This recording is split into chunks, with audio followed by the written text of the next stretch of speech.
My sister wants to steal my mom's house. Sounds like she should get her own house. It's been a decade, and this is the first time I've ever written this down. I guess I'm still angry.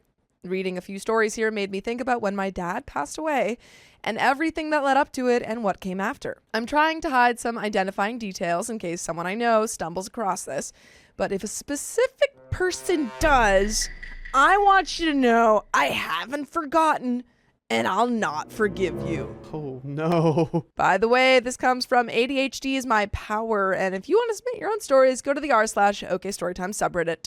So, I'm Riley. I'm Sophia, and I'm what you called an accident child. Me too. Hello. Wait. That's the story, not me.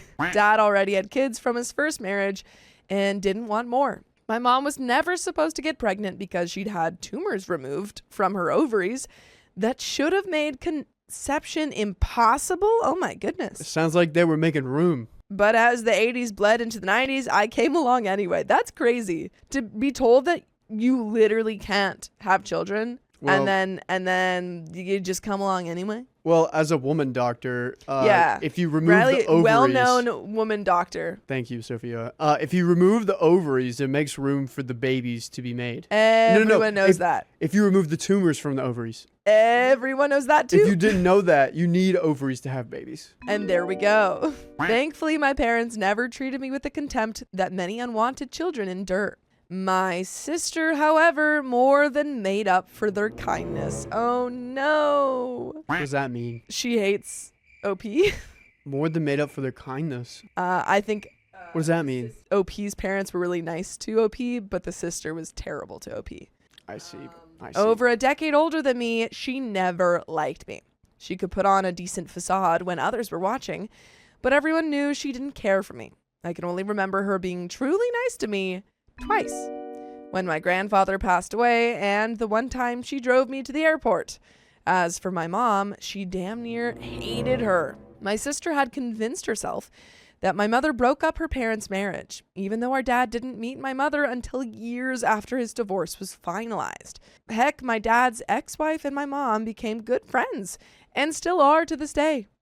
No one ever understood where my sister's twisted narrative came from, but she clung to it like gospel. Oh, gosh. Yikes. That's so hard when everyone's chill with the situation except for the one kid who's like, I'm never going to forgive any of you. It's so shiny and bright and Yeah. naturist outside. It's fine. Go touch grass. It's rainy and gloomy. Urgh. In the early 2010s, my dad got sick. The kind of sick where everything hits you at once. Like your body just decides it's done playing fair. He ended up in a coma for a month. The doctors didn't expect him to make it, but somehow he pulled through, though he came back permanently disabled and was forced into retirement.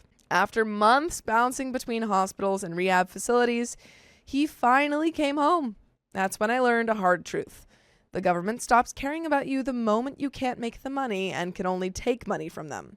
So I moved back in with my parents to help out. For 2 years, I worked full-time, attended school full-time, and served as my dad's caregiver. Oh, Mom and I tag-teamed his care during the week, and every weekend I'd watch him for 8 to 10 hours while she went to work. All of their savings had evaporated paying his medical bills. If their house hadn't been paid off, they would have lost it. Most of my time with Dad involved helping him to the bathroom, assisting him in the shower, and cleaning up when he didn't make it in time. Or when the medications made him violently ill. The stress aged me rapidly. When I was in my late 20s, most people thought I was pushing 40. My sister, meanwhile, graced us with her presence maybe 2 or 3 times a year. Her contribution, clipping his toenails because he liked how she did it. So she's his nail tech twice a year, and that's it. that's tough. She never once dealt with the real caregiving, never witnessed the worst moments, never saw him at his most vulnerable. She knew the financial strain we were all under, yet she still found ways to ask him for money. That's crazy. Dad, you get a little bit from the government. Can I take most of it? Can I take some of that from the government, please? You're not going to use it. You can't. You're disabled. Thank you. Then he passed away. It happened quickly, the way these things sometimes do. One Friday, he started acting strange, so we rushed him to the hospital. They discovered he'd had a minor heart attack. but given his poor health, it triggered a cascade of organ failure. Oh my gosh. The following Monday morning, I said goodbye to my father as I watched him take his last breaths. I didn't really expect this episode to get me at the heart. Yeah, it's so sad. Early on. So sad. And then you have your sister just being kind of terrible this whole time while you're dealing with this really just terrible loss. Okay, could be worse. She could be stealing That's and not true. doing his nails. That's true. She could be, yeah. It's kind of like payment for the nails, if you think about it. Yeah, there's expensive nail techs out there. It's very expensive. I'll give my sister credit because she was somewhat kind during those final days. It wouldn't last. We held a small memorial service at the house. My brothers had flown in beforehand to help with arrangements. Dad didn't have a will, but he told us what he wanted each of us to have. It wasn't much since Mom was still alive, but we divided his possessions peacefully among ourselves, setting aside items we knew our sister would want. When she arrived, she immediately began walking through the house like she was shopping, calling dibs on everything in sight. She became furious when she wanted something already promised to someone else. His Pew Pew collection, for example, was supposed to be split between one of my brothers and me since we both served in the military and were the only one with any interest in firearms. But she was livid that she wasn't getting one. She's like, I never cared about this before, but I want one now. Guys, you can sell those too. I guess that might be why she wants it. She just wants money. She even tried claiming items that belonged to my mother, which we quickly shut down. Girl, what? You can't have everything. The memorial service itself went smoothly until that day. I'd been drinking for over a day at that point, trying to process 2 years of stress compounded by the fact that I'd been laid off from my job the same day my dad passed away. At one point, we decided to take a shot in Dad's memory, and my sister wanted to join us.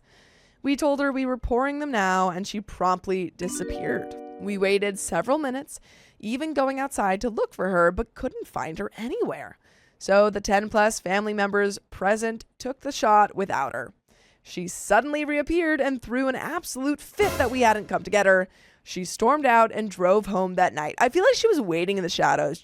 She was in the closet. If they try and have the shot, I'm gonna come out and get so mad at them. It's a good party trick. Yeah. I'll take a shot, disappear, and then right when they take the shot, I wanted to take it with you guys, and then you get to go man, home. well, what the heck? And then you get all mad at them, and then they feel bad. Guys, use that for the next time you're at a party and you want to leave early. A couple of months later, Mom needed all the children's signatures to take full possession of Dad's truck.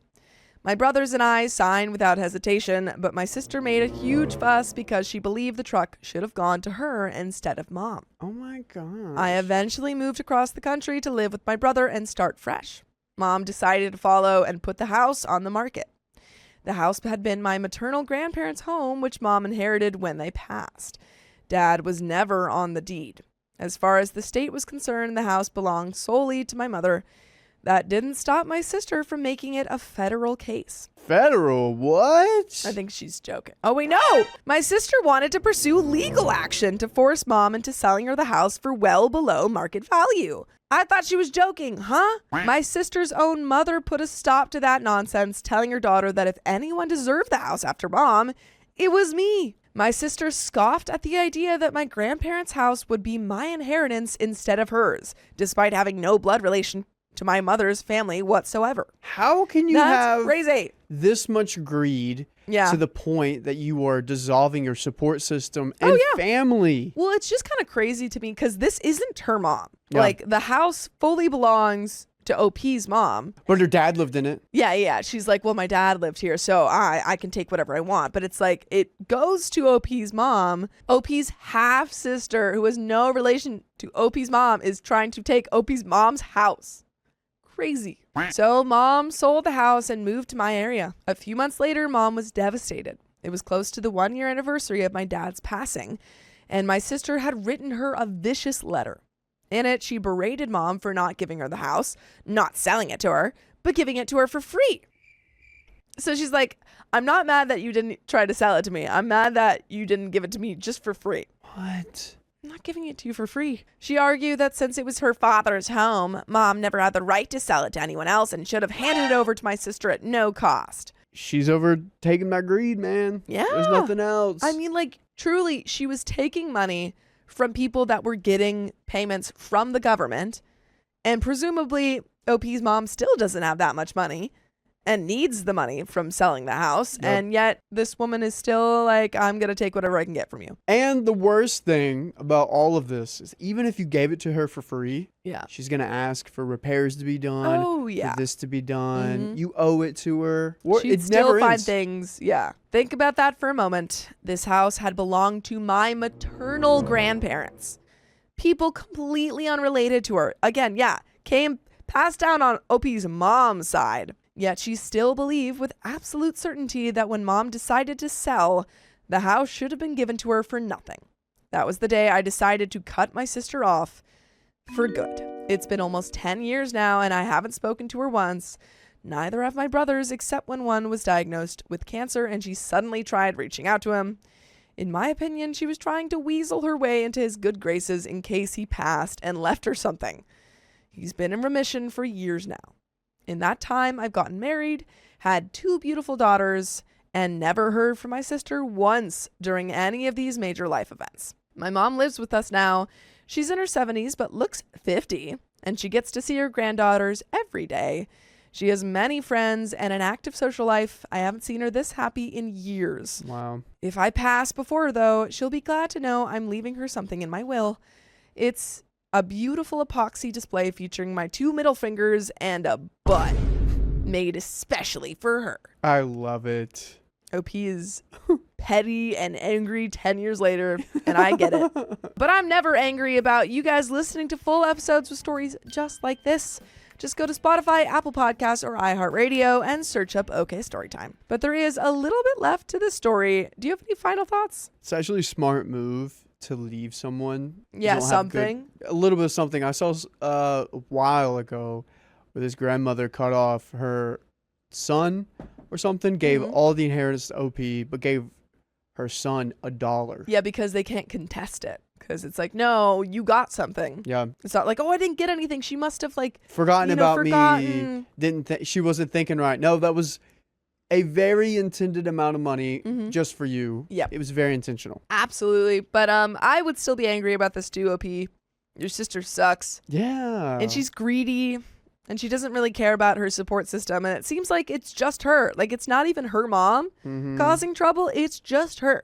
Real quick, okay, story time. My pastor told me where I asked him something like if like substances could like, take over someone. He's like, well, I once saw, what was it, guilt or shame?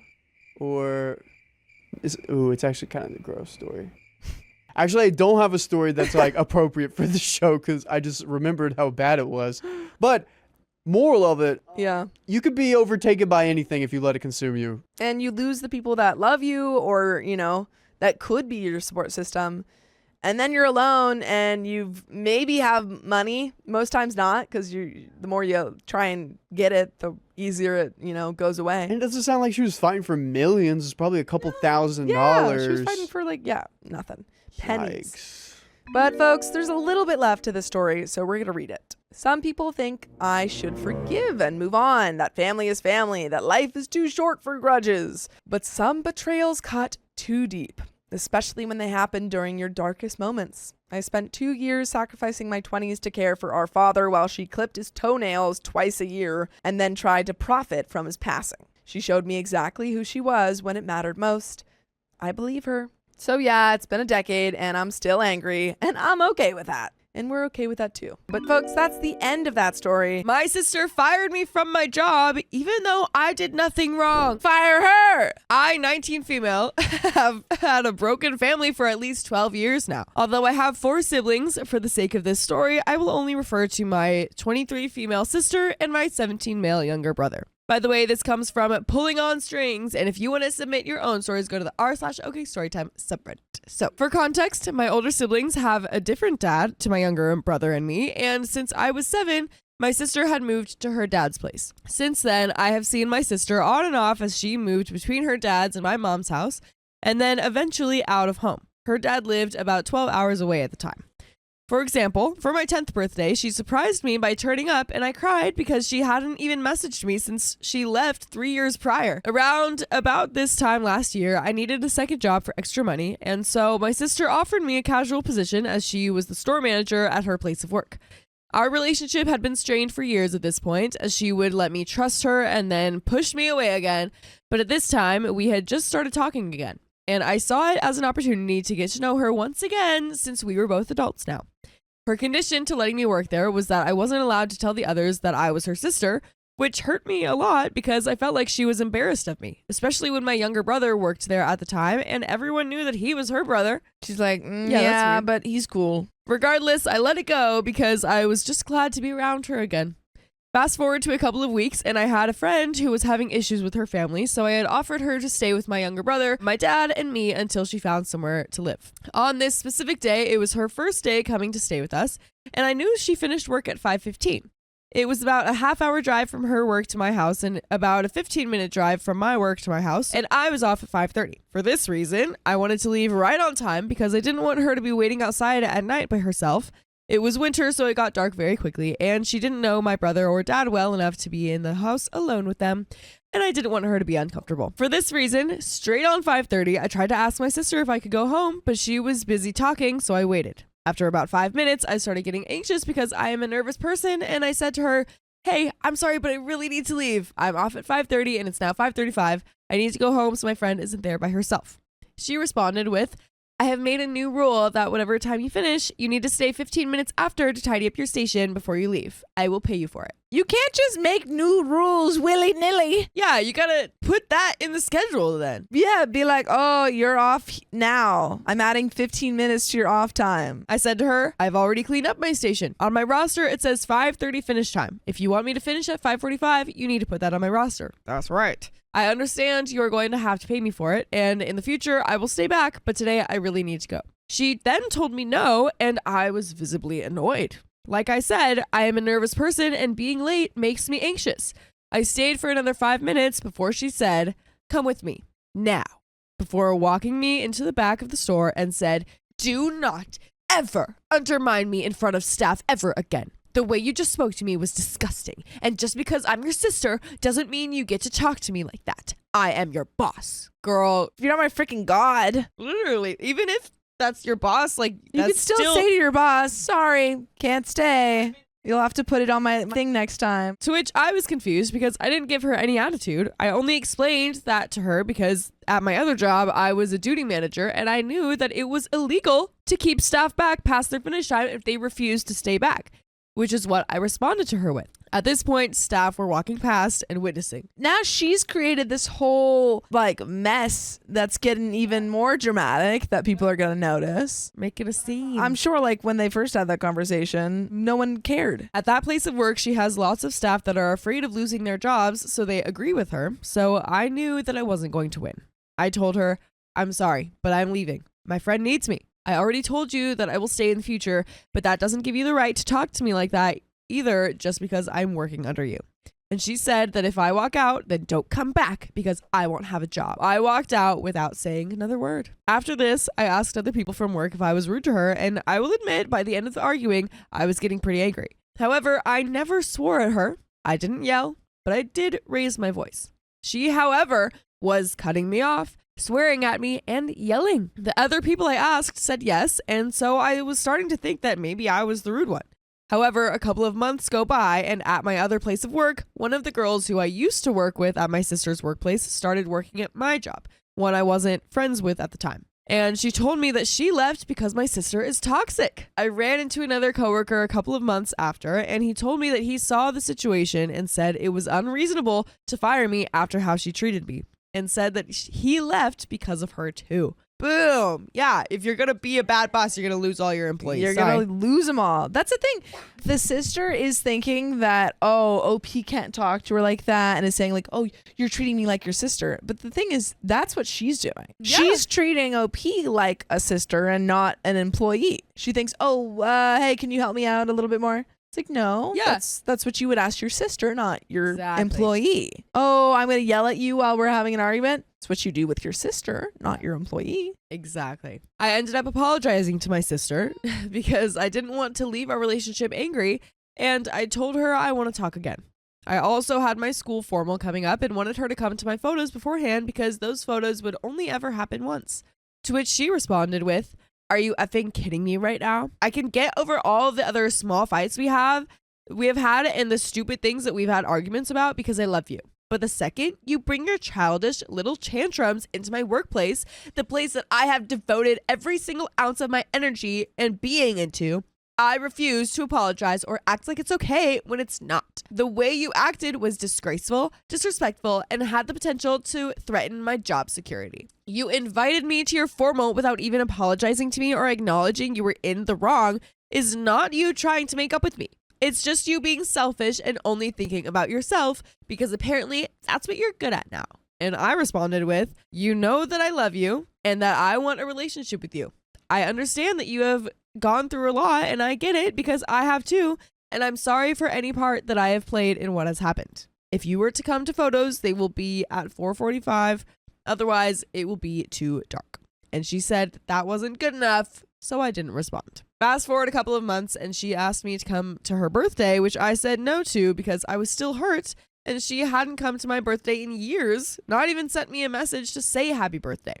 I asked her to come to my graduation and she said no, so I decided to not put any more effort into our relationship and told her that I was done being the one to put effort in when she doesn't even try to message me unless it benefits her. I bring this up now because more drama has gone on currently and her firing me was brought up. So, am I the a-hole? We do have an update, but what do we think so far? Is OP the a-hole? No, your sister is clearly a bad boss. Yeah. And like taking advantage of her employees, including you, and thinks that she can get away with it because you're her sister, which is not the case. You've got support from the other employees under her rule, and they also agree that she is just not a good boss. The thing is, if you had had that conversation and then all of the other employees had said, "Wow, like you cannot speak to your boss like that. That's not okay. Blah, blah, blah, blah, blah." I'd have been like, yeah, maybe you said something wrong there. But you left and then everyone, like multiple people came to you and said, yeah, I quit because she sucks. Exactly. So definitely not the a-hole, but we do have an update. So let's get into it. Update. I didn't report my sister because it wasn't a big issue at the time. I had another job, so it wasn't like I was without income. Second of all, calling me the a-hole because I tried to make amends with my sister is crazy. We are currently in no contact and I don't let her walk all over me. Yes, I would love a relationship with her, but at the end of my day, my mental health comes first. I wasn't asking if this made me the a-hole. I was asking if I was the a-hole for cutting her off. So we're clarifying some things. And lastly, for the comments, this story isn't fake. Believe me, I wish it was. But unfortunately, it's not. Before saying it's fake, ask me to clarify anything, which I will happily do to show you that I am telling the truth. This happened a year ago, and now more drama has come up, which I will go through now. And for context, I will say my mom wasn't perfect. I definitely have trauma that I won't get into for the sake of keeping this as short as possible. However, my belief is that your own trauma is your own to heal. You cannot blame other people, which is something that I have focused on for the last 6 years of my life. I now have a relationship with my mom that, although it isn't perfect, it is still one where I can trust her with advice and support. My mom also has had a traumatic childhood, and although she tried to break the cycle, she was the type of mother who would give you heaps and heaps of love and care and then switch it off when things got bad. She isn't perfect, but I love my mom and know that she did the best that she could with the knowledge she had at the time. She is constantly trying to fix as much of the trauma as she can, and she apologizes to all of us for our upbringing. However, she does still carry a lot of anger, which is something that I have voiced to her that I think she should heal. For the sake of this update, I will not mention my oldest brother as he is not relevant to the story. I will refer to my older brother, 26 male, older sister, 23 female, and younger brother, 17 male. I haven't talked to my sister since I asked her to come to my graduation and she said no, which was November of last year. Since then, I have only seen her for a few minutes every couple of months when she drops my younger brother off at home, but I don't talk to her. A couple of weeks ago, my younger brother broke up with his girlfriend. And yes, it is only a teenage relationship, but he was very hurt by her as she is very manipulative So I thought it would be a nice idea to try and get all of us siblings together just for an afternoon to hang out and support him. I messaged an old chat with my other siblings in it before realizing that my sister had blocked me, so I got my older brother to add her to the chat. I sent a message stating the situation and told them when my availability was and asked them to send theirs. At first, my older brother said that he would check if he was free, but then my sister came back. I'm paraphrasing here, and said that she already sees him at work and going to hang out together was really pointless because it's not going to make him feel better. He's already my employee. I don't need to hang out with him. Why would I see him more than when he's working for me? That's crazy. You can at least try to make him feel better. My younger brother is really hurt by my family being broken. He has nightmares about my older siblings leaving him and forgetting about him, so I know how important this hangout would be for him. Anyways, I responded by saying that seeing him all the time and all of us hanging out is very different and that she should know that. And this is when it went bad. I know I shouldn't have texted that so witchy, but I do apologize later on. My older brother and sister tell me that I am reactive and aggressive and I need to learn how to communicate over text. But regardless, he is in high school. He will get over the breakup. I then responded saying that it wasn't just about his breakup, but that he felt really disconnected from the family for months. I then explained that I was sorry and didn't mean for the text to come out that way. I just got annoyed because this happens every time we try to make plans with each other, and we haven't all been in the same room as each other for years. My sister then responded saying that he's fine and I'm overreacting, and that I still live at home, so I don't understand what it's like to be an actual adult. She then said that reaching out is a two-way street, and if I wanted to hang out, I need to ask her. She then said that she doesn't want to hang out if I'm constantly having a victim mentality, and that's something that I need to fix if I want her in my life. My brother responded and said that he agrees with her, and it's hard to make time for themselves, let alone for socializing. I responded saying that I'm also an adult now, and I work full-time, have uni full-time, play sports, and have a boyfriend, and yet I still find time for them and time to decompress. I also buy my own groceries. I clean the house all the time, pay board, and do all of my own chores. I'm practically living on my own in every way apart from my room actually being at my mom's house. I then said that I don't even know them anymore or what they're like, and that me and my younger brother feel completely shut out from their lives. I said that I get frustrated when I reach out for the first time in months and they say they are unavailable. I also told my sister that I am reactive because I don't plan on getting close with her again when she pushes me away every time. I then brought up how she never apologized for firing me when I apologized to her for the way I acted. I told her to stop blaming me for once and see it from my perspective. My brother then said that an employer doesn't apologize for firing you when you have been disrespectful to them. He said that she was my boss and had every right to snap back to me for undermining her. Not true. It's not true. And also, like, I'm sorry, the way that she fired OP was so, like, blasé. She was just like, okay, well, if you leave, you're fired. OP was just definitely in the right, and everyone else is stupid. And I said that he doesn't know the full context and only knows what my sister has told him. Plus, I apologized for the way that I reacted. I then told him what actually happened. Please see the original post. And he said that my friends on the shift saying that she was out of line isn't credible, but he doesn't understand that I was new to that job, so I didn't have any friends at the time. The only witnesses I had were those I spoke to after I left the store. He then told me to keep dredging up past drama to justify my poor behavior and then left the chat. It's not past drama. You asked. I guess you didn't ask. You just kind of assumed that you knew what the situation was. And then OP said, oh, that's not what happened. Here's what happened. He's like, oh, bring it up. Past drama. Like, you just did that. You need to know the situation. And all of you people need to know that we've gotten full episodes with more stories just like this one on iHeartRadio, Apple Podcasts, Spotify, whatever your favorite podcast app is. Just search OK Storytime. Get on over there. Get over there. Or you're fired. We have that authority. Fire all of you. They're really scary. It's too much power. I have all the power. And the Worm Queen. You are in my dominion, and therefore I have complete authority over your jobs. But anyway, there is a little bit more to the story. I'm just going to wrap it right up, okay? So, at this point, my sister only started responding again when I brought up how people left because of her. I told her that I'm not telling her who it was because she hasn't put in any effort to actually act like my sister, so I'm not going to support her either. And she said, and I quote, "You seriously need to seek some professional mental help."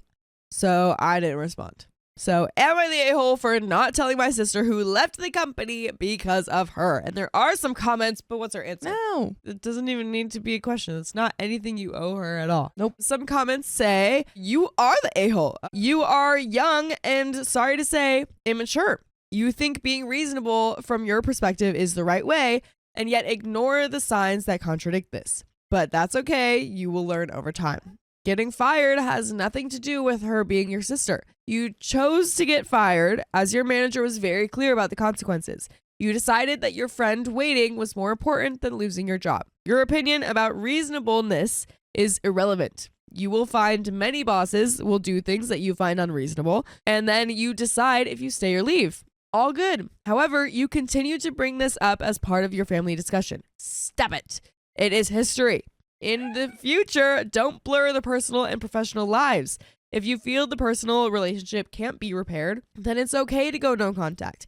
But she does not have any reason to apologize to you. And someone else responds to that comment. Wrong commenter. OP's family was bringing it up. Sister and the brother were always bringing it up, saying, oh, you talked back bad about me, blah, blah, blah, whatever. And also, I hate the idea that you cannot communicate your needs and rights as an employee to your employer, that you cannot stand up for yourself. If your employer is asking you something that is unfair, that they have not given you forewarning for, that, et cetera, like say, hey, don't just let them walk all over you. Obviously, sometimes that can lead to consequences. They might fire you, blah, blah, blah.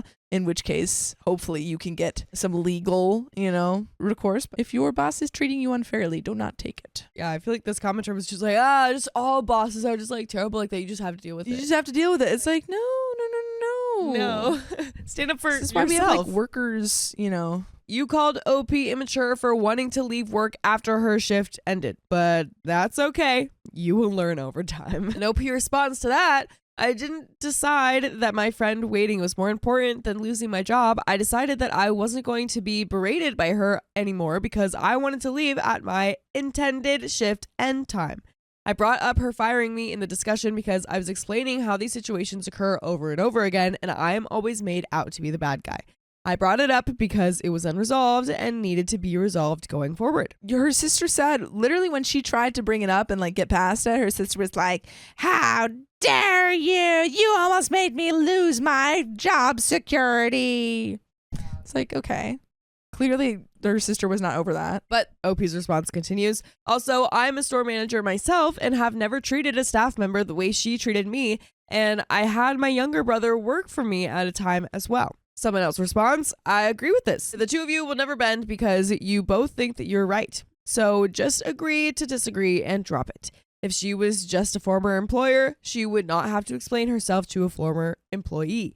The fact that you want to have a heart-to-heart about this in itself, expecting special treatment. But I also kind of disagree with that because there is a difference in how you treat a regular employee and how you treat an employee who is your family, because you also have outside time where you see them. You have two simultaneous relationships going on with that person, and you have to manage both. You can like treat her as a sister in the sense where you're going to explain yourself a little bit more. Like that's really it. When you disagree with the boss, you either learn to live with it or leave. You may be a better boss now, but that's not how she runs her company. You chose to leave and you are better for it. So let it go. And that's the end of that story. I don't know. I think forget about this stuff because it's clearly just a headache and it's not going to be resolved. If someone's ending a conversation with you need serious mental help, then they don't know what they're talking about because they have nothing else to say. You need serious mental help. That's just like a default cop-out, line. yeah. Yeah. So just don't worry about that stuff anymore, or like call her or see her in person and talk about it in person. But until then, just try to hang out. And if people aren't free, then they're not free and they don't want to hang out. And that's a big bummer. Well, they're not going to really prioritize me in their life. And also they fired me. So maybe we're not that close. Yeah. Maybe they're not that great after all. But that's the end of that story. My boyfriend has been lying our whole relationship. He has one chance to fix things. You only get one shot. I met John in June of this year. John. We hit it off instantly, basically being the same person but in different bodies. We have the same education, work in the same field, and have an equal appreciation for the important things that truly matter in a relationship. We said I love you about 2 weeks ago and things were going great. Wait, they've been dating for when was this posted? I need to know when they said I love you. We said I love, yeah. How long into the relationship did they say I love you? 3 days. By the way, this comes from LEJR321, and if you want to submit your own stories, go to the r/OK Storytime subreddit. Keon, can you find out when the story was posted? Lately, John and I have been spending a ton of time together. I joke that we should just move in together because we basically live together already. When John began staying over a lot, I began noticing some unusual behaviors. For one, he's always at home despite the fact that he claims to be working. He says he can work remotely on his work. Fair enough, that's entirely possible in our line of work. However, the few times I've come home early, he's playing a video game or surfing the internet. He had his card denied at a checkout once and paid cash, saying it was probably due to some credit protection since he was staying with me a lot lately. Yeah, he's like, no, they're keeping tabs on my bank accounts because they got so much money in them. Yeah, that's not a good sign. Oh, Sophia, this is from 10 years ago. But do we know like the month? Does not say. I'm going to keep investigating for you. Dang it. I just want to know how long they've been dating. I live 2 towns over, so it's not entirely out of the realm of possibility that he was flagged. Yes, it is. It's out of the realm of possibility, my friend. 2 towns over? You're in the same country. Out of a desire just to ease my nerves, I've searched for him at the company he said he worked at. I found his name instantly, but the last time he's mentioned is in 2014. So that would have been a year probably, because this was 10 years ago. Just a cool little gap year. I checked to see if his work email was still active, but it bounced back as being inactive. Things weren't making sense to me. He had his own apartment, so clearly he pays rent. He pays for himself 90% of the time, so what was the deal? I finally approached him. He admitted to me the truth, that he had been working, but became clinically depressed. He tried to get help, but the few places that took his insurance were booked for 2 months. Eventually, he couldn't get out of bed anymore and lost his job. He's been out of work for a year and has been living with the help of his family. He was ashamed. He didn't tell me because he was afraid I wouldn't give him a chance or would leave him. I don't know what to think. I'm someone who has always stressed honesty. There shouldn't be secrets between partners, especially ones this huge. There should be privacy, sure, but not secrets. In addition, if anyone would understand, it would be me. I'm vocal to my friends and him that I battle my own mental disorder. I don't try to hide it. He apologized. I kept stressing that I didn't appreciate being lied to. We went to bed, but not before I told him that he was never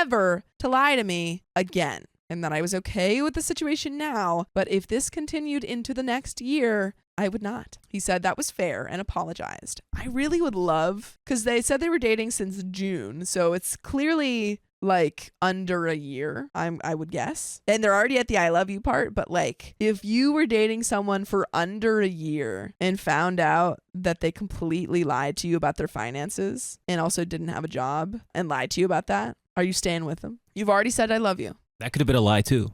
It just depends. It would all depend. I gotta say, probably not. Yeah.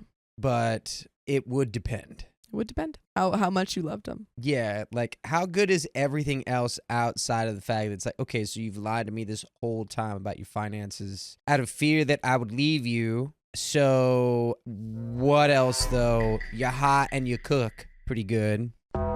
Maybe, or like what you're other just benefits do you have? absurdly talented and also you're very caring, but you did lie entirely about a whole element of your life. Yeah.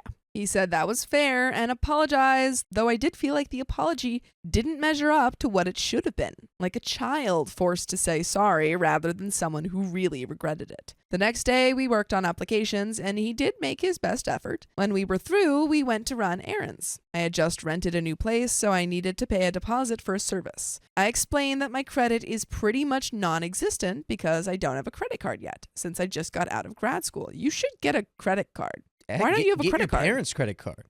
Give me the 3 numbers on the back. That doesn't even make sense, though. Since I just got out of grad school, you should get a credit card. That means like your grad school means you're like older than, you're in your mid-20s or something, or like at the very least like Old early enough for a credit card. Old enough for a credit card. Also, a little PSA, or not PSA, but little pro tip for all you gamers out there. And by gamers, I mean people living life. The game of life. Pay for your loans with your credit card if you can, your student loans, because it's a good way to get good credit. It's my little pro tip for you. I off the cuff mentioned that my credit score will probably be better due to the fact that I don't have student loans, scholarships, whereas he does. Not necessarily. If you're paying off your loans, it looks really good on your credit score. On time, at least. He agreed, but did it in the same tone of voice that made me suspicious before. I asked him if he had credit debt. He said, a little bit. A little A bit. little bit. Like, How much? How much are we saying? man, that How could much be you talking? anywhere from like 5,000 to 100 grand. I looked at John and asked if it was really a little bit. And he replied that it was nothing a year of working couldn't fix. What? I don't know, dude. Your credit is pretty hard to fix if it's, He seemed to be irritated by my prodding, so I left it at that. It's just crazy that his vibe is like, I just am a fan of hard work. Yeah. So I like to destroy my credit score so I can build it back up. Yeah, he's like, I just want to spend all of my life rebuilding my credit. Yeah, it's like that when the monks make the mandala Yeah. and then blow it away. What? Yeah. The mandala or mandala, whatever that where they the monks where they scratch the stuff. I have The no idea what you're and talking they make about. the Tibetan monks, they make the big crazy masterpiece of art and then they blow it away because it's their Oh, interesting. it's that nothing is permanent no matter how beautiful or painstaking or time consuming it was. It's gonna go, so you might as well just blow it away. It's true. He's doing that to his credit score. Anyway.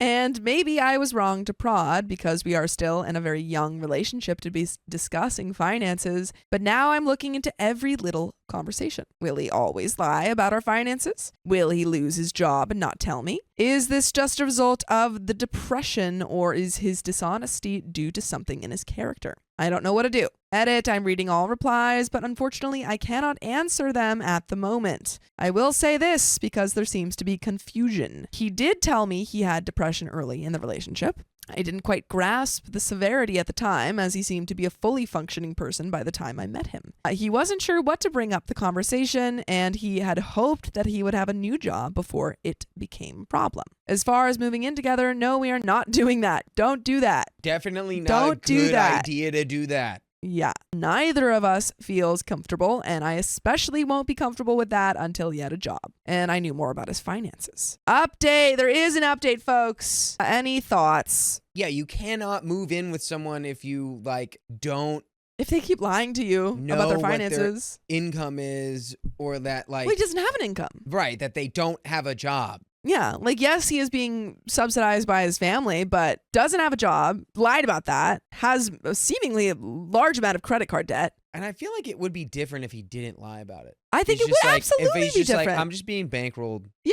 then it's like, okay. But the Okay, fact sure. that if you're ashamed of it to that degree where you got to lie about it, just go get a job, baby. Yeah. Well, What I are mean, you doing? I think it is very fair to be like, I am so, some people do experience just so much depression. They're, very depressed. They are not mentally able to go get a job at that moment. That's fine. But that does not excuse the lying and does not mean that. And maybe that also means that you aren't in the best headspace for a relationship. If you are that, if you're going to lie to your partner, then maybe it's okay, I need to take a break from dating until I get myself into a healthier mindset. And there is an update.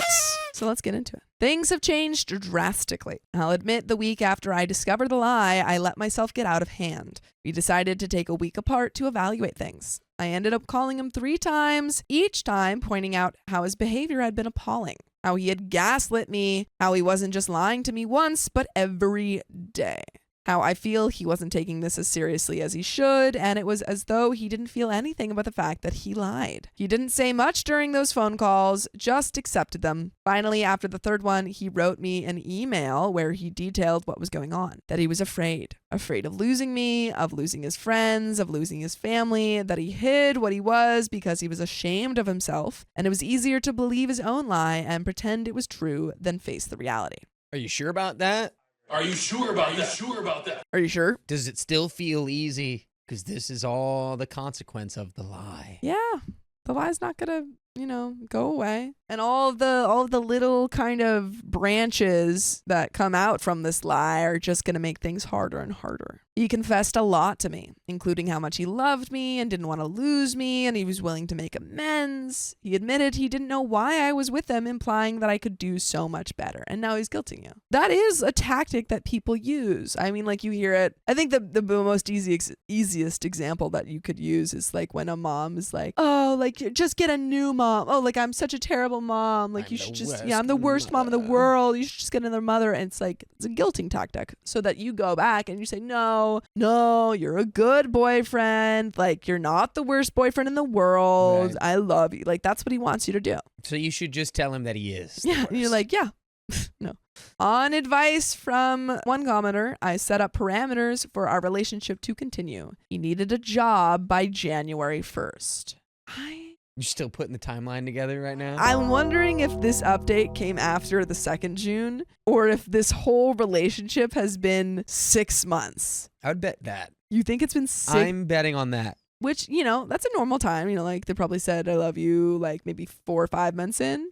But, wow, for him to, like, lie, yeah, a lot. And he was to never, ever lie to me again. Wow, I wonder how long that will last. Well, today is the first day of his new job. He found it mostly on his own. Did we fact check that this job exists?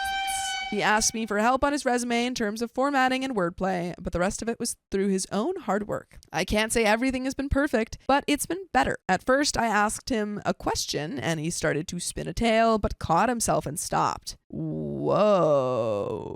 I mean, like, good, but like the fact that his default is to lie. He's like, hey. He's like, oh, sorry, I was about to lie to you. That's my bad. He just stops talking. He goes, I gotta be real. Everything I just said He's like, was a lie. That was all a lie. But my bad. That's the truth. That's the truth. You're welcome. Thus canceling out the lie. He's like, it's just a habit. I've been lying to you the whole relationship, so I just have to break that habit. Sorry. As far as therapy, it will be 90 days until his insurance punts in, and then he is going to go in. At first, he was resistant to the idea. He didn't see how it would help. But after I explained how much his depression has hurt me and how I would not go through this again, he agreed. He hasn't specified his debt, but he said it was just a few months until he paid off his credit card debt, leading me to believe it's somewhere around $3,000. His student loans would take longer, but this is to be expected. We talked about moving in, but we both agreed it was too soon and to reevaluate sometime in the spring. He wanted to get his finances in order, so his credit score is better, and I want to see about breaking my lease. My place is very small, and his place has roommates. Meanwhile, he started jogging and contributed around the apartment to make things easier on me. A few weeks ago, I got into a car accident, and he was there for me. He took care of me while I recovered, showing a great deal of concern and holding me when my anxiety started peaking.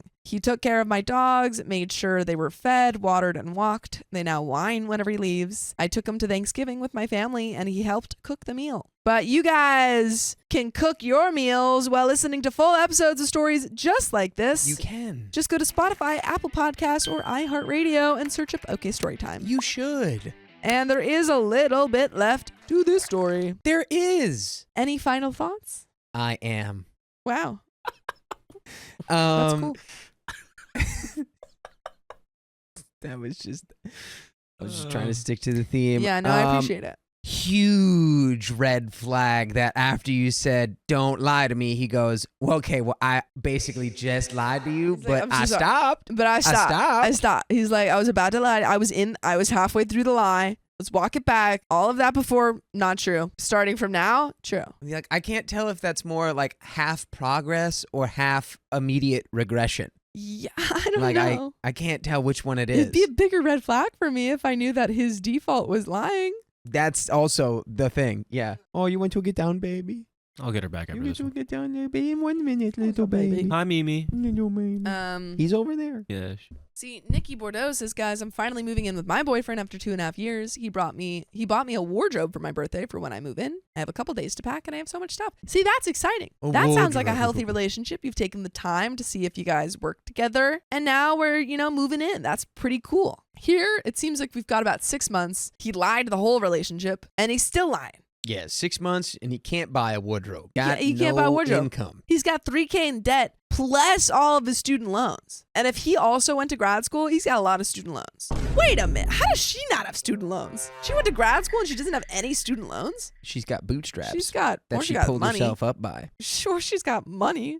She sold those bootstraps. That's crazy. You know how Even if you have bootstraps, you know how much you can gotta sell take a out student nice loans. pair Usually of when bootstraps you- for? But usually when you got bootstraps, you're taking out a lot of student loans. It's the people that don't have bootstraps who don't have to She take out has any so loans. many bootstraps it circles all She's the got way other back. people's bootstraps. That's crazy though. Bootstrap Bill. Hey. But there's a little bit left to this story. Oh yeah.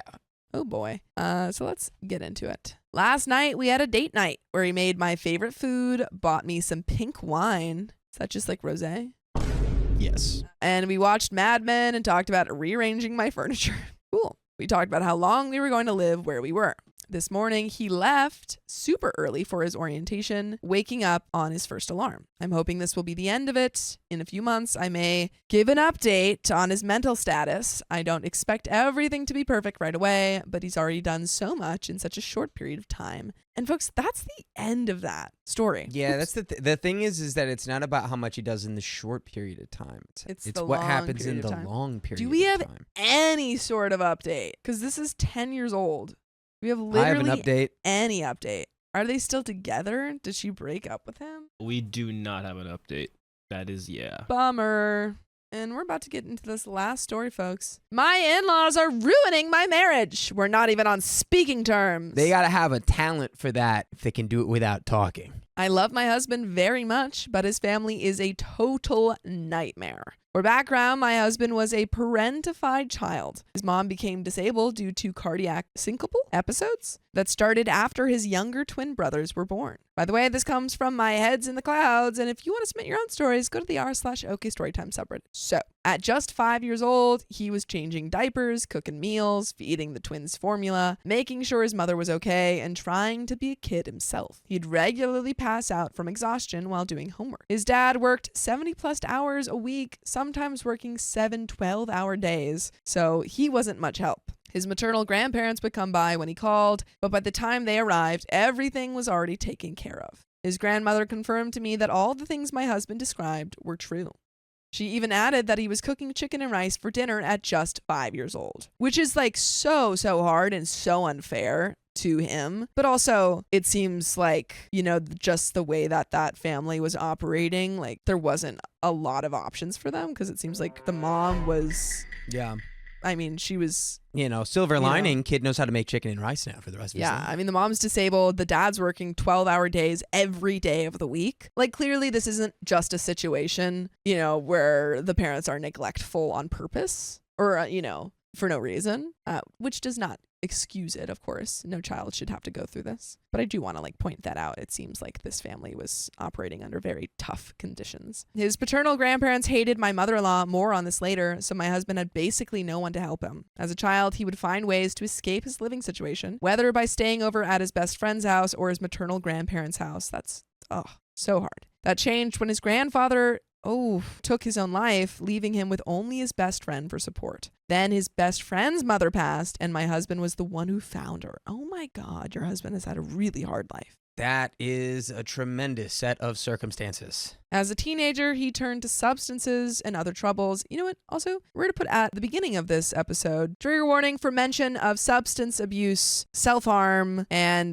death. And if anyone is not okay listening to that, maybe come back for the next story. Even after struggling to care for the children they already had, his parents got pregnant again in their 40s, which is, again, that's, you know, on their part, pretty not cool. Maybe a little irresponsible. Very irresponsible when you're already in a situation where you cannot afford to take care of your own children. Maybe don't bring another child into that situation. And his sister, who is highly autistic, was born. Ooh. When you already can't take care of a child and then you have a child that needs like so much more help and focus. Oof.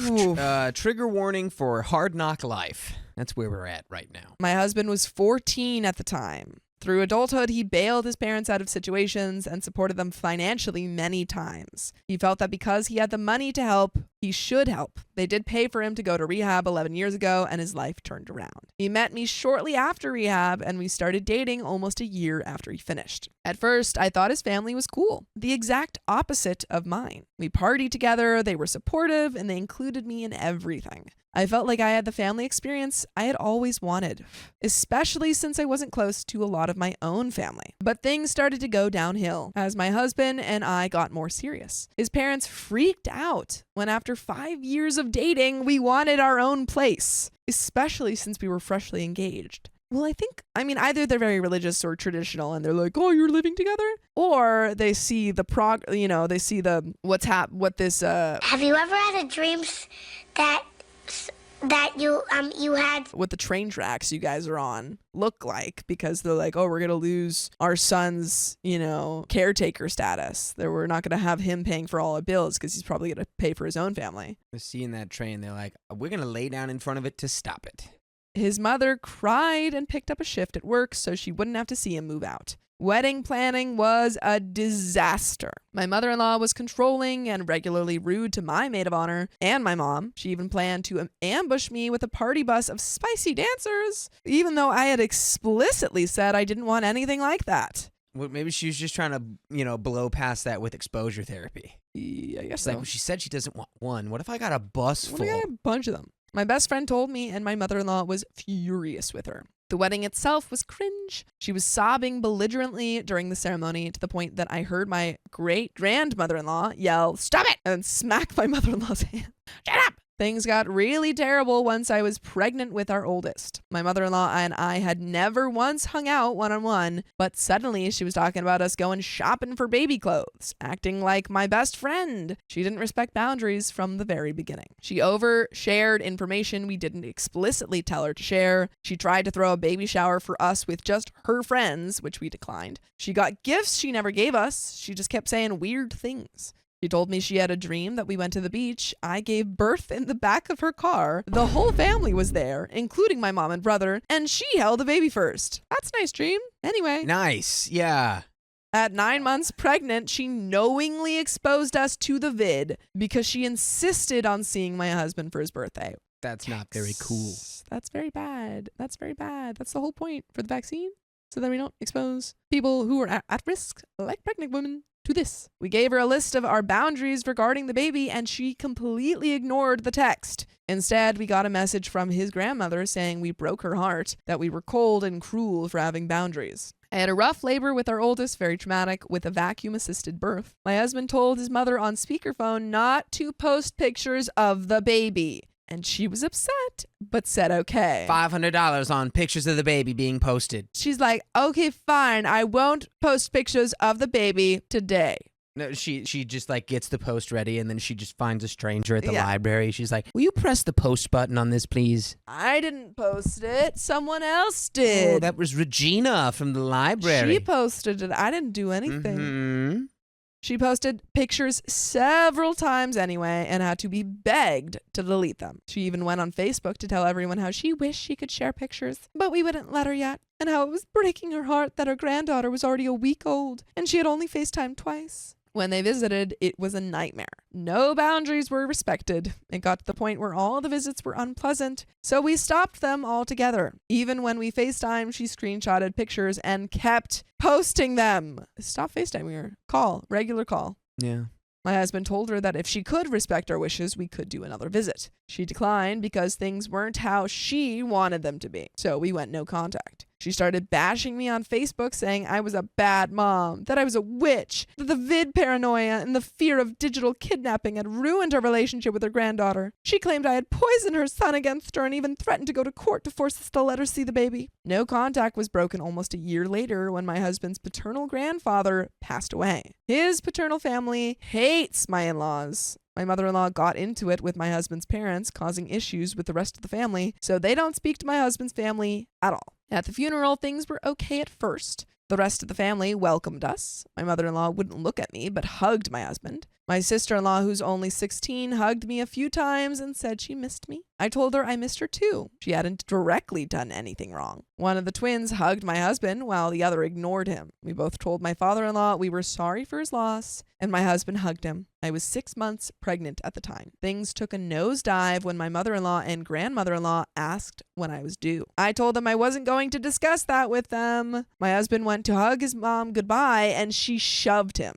After the funeral, he got a few nasty texts from them. He responded to his mom once, but otherwise hasn't spoken to them. His grandmother even called his work, asking if the baby was born yet. And I hope your work said, ma'am, no, we can't tell you that. Say, ma'am, your baby crazy. My husband mostly doesn't talk to them because of me. I told him I found it insulting that he could even want a relationship with them. But again, this man has been parentified his whole life, obviously has a very complicated relationship with his family. Yeah, don't take this personally.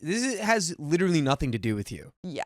This is clearly about him and his parents. But the other day, he told me he resents me because I don't want him to have a relationship with them. He said he won't talk to them for me, but he misses them every day. Man needs therapy. Man needs to go to therapy to realize that these people are taking advantage of him. He said that they're missing their granddaughters growing up. His mom kept sending gifts to our old home and wouldn't stop, which was a big part of why we moved. His grandmother even said, I'm only a good cat mom, not a good human mom. I feel like my in-laws are ruining my marriage without us even speaking to them. They haven't seen our oldest, who is now almost 2.5, since she was 7 months old. They haven't met our 3-month-old. They don't even know her name or birthday. By the way, you should know that you can listen to full episodes of stories just like this. Just go to Spotify, Apple Podcasts, or iHeartRadio and search up OK Storytime. But there is a little bit left to the story. Any final thoughts? I feel confused.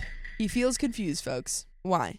Because would it be more or less strife and annoyance to just let them see their grandkids versus just like trying to play goalie and prevent them from seeing their grandkids forever? I think it's like, only what's the more easier path for you? The thing is, I think it's causing so much strife because they're only going halfway with it. You know, either you need to keep them in your life and then your husband's happy, but then you have more problems because they're causing issues, or you know, go much more limited contact with them or no contact with them, but make sure that your husband is on your side, because right now your husband is in the middle and he doesn't like, you know, like he's like, I want to see my family, blah, blah, blah, blah, blah. And that's causing problems in your relationship. So you have to you can't like stay in the middle. I think you have to talk about it and figure out a compromise that works for both of you. Yeah, I just also don't like the vibe that it's like this is the in-laws are the ones doing this, because it's really more that like OP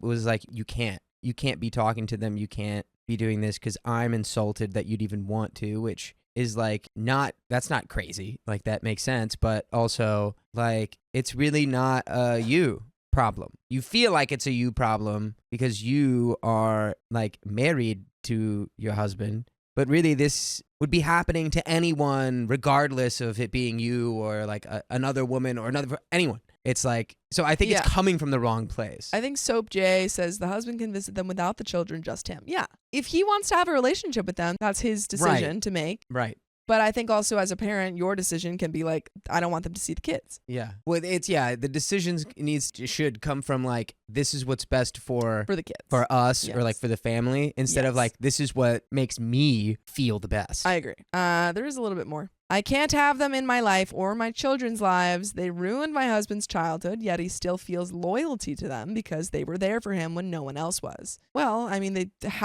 were your parents. They should have been there for you. And because they paid for him to go to rehab, which they kind of caused that. So, yeah.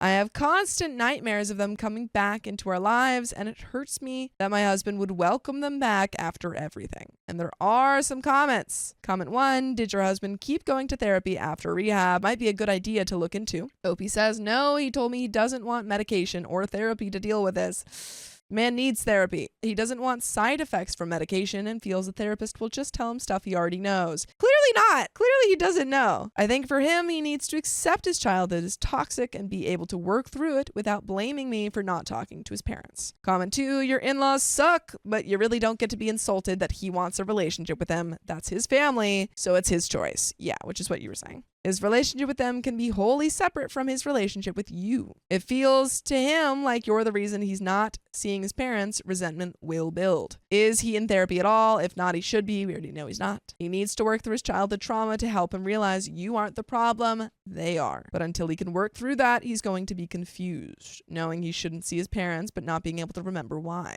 Knowing all the bad crap but feeling like it's normal because it is normal to him. Opie says he refuses the therapy, unfortunately. I've told him many times it would help. He doesn't consider his childhood to be wholly traumatic, that he did what he had to. It's very sad. And folks, that's the end of that story and the end of this episode. But do you have any final... But is that very sad? Do you know what I mean? Like, to have had like a traumatic childhood and then you look back at it and you're like, I mean, yeah, I just kind of like thugged it out and like took care of everybody. And I think when you are imagining it much differently than it actually is, it is indicative of a problem that should be, you should be going to therapy for. Of course this guy should be going to therapy, but I think it's more of like OP's perspective is it's like you're thinking about your trauma wrong and that hurts me. Yes, but it has me-focused. nothing. You're pressing this as an issue that's like a relationship issue between you and your husband, and it's really just an issue between him and his family. Yeah. Mm-hmm. Like the issue where when it comes into you, like when you have to see them and you have to, like your children have to see them, then it's like, yes. But you can't be like, it's insane that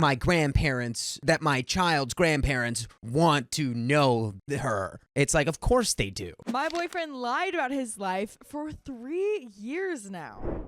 Double it and make it 6 years. I'll try to make this as short as possible, but it's going to be long as heck because there is so much lying going on. My boyfriend and I have been dating for almost 3 years, living together for 2. We have a pretty good relationship, obviously with ups and downs, but we make it work and are happy. By the way, this comes from Intelligent ad 3412, and if you want to submit your own stories, go to the r/OKStorytime subreddit. A little background on me and my boyfriend for context. I come from a single parent home. My father was absent. My father was/is by no means perfect, but she did her best with what she had. We were poor. Life was never easy for us, but we had each other. Since I was pretty young, I wanted to pay her back someday. I've worked incredibly hard to be able to do so. I help her financially as much as I can and regularly pay her bills and send her cash. I'm also her only living child now, as my brother passed away 5 years ago, which basically left me to help her. I don't care. I love my mother, and the right thing to do is to help her when she needs it. But it is stressful. This is relevant because my boyfriend described coming from a somewhat similar past, and it is something that we have bonded over. Having the mutual experiences seems to bring us closer. He told me that he also helped his parents financially and we would often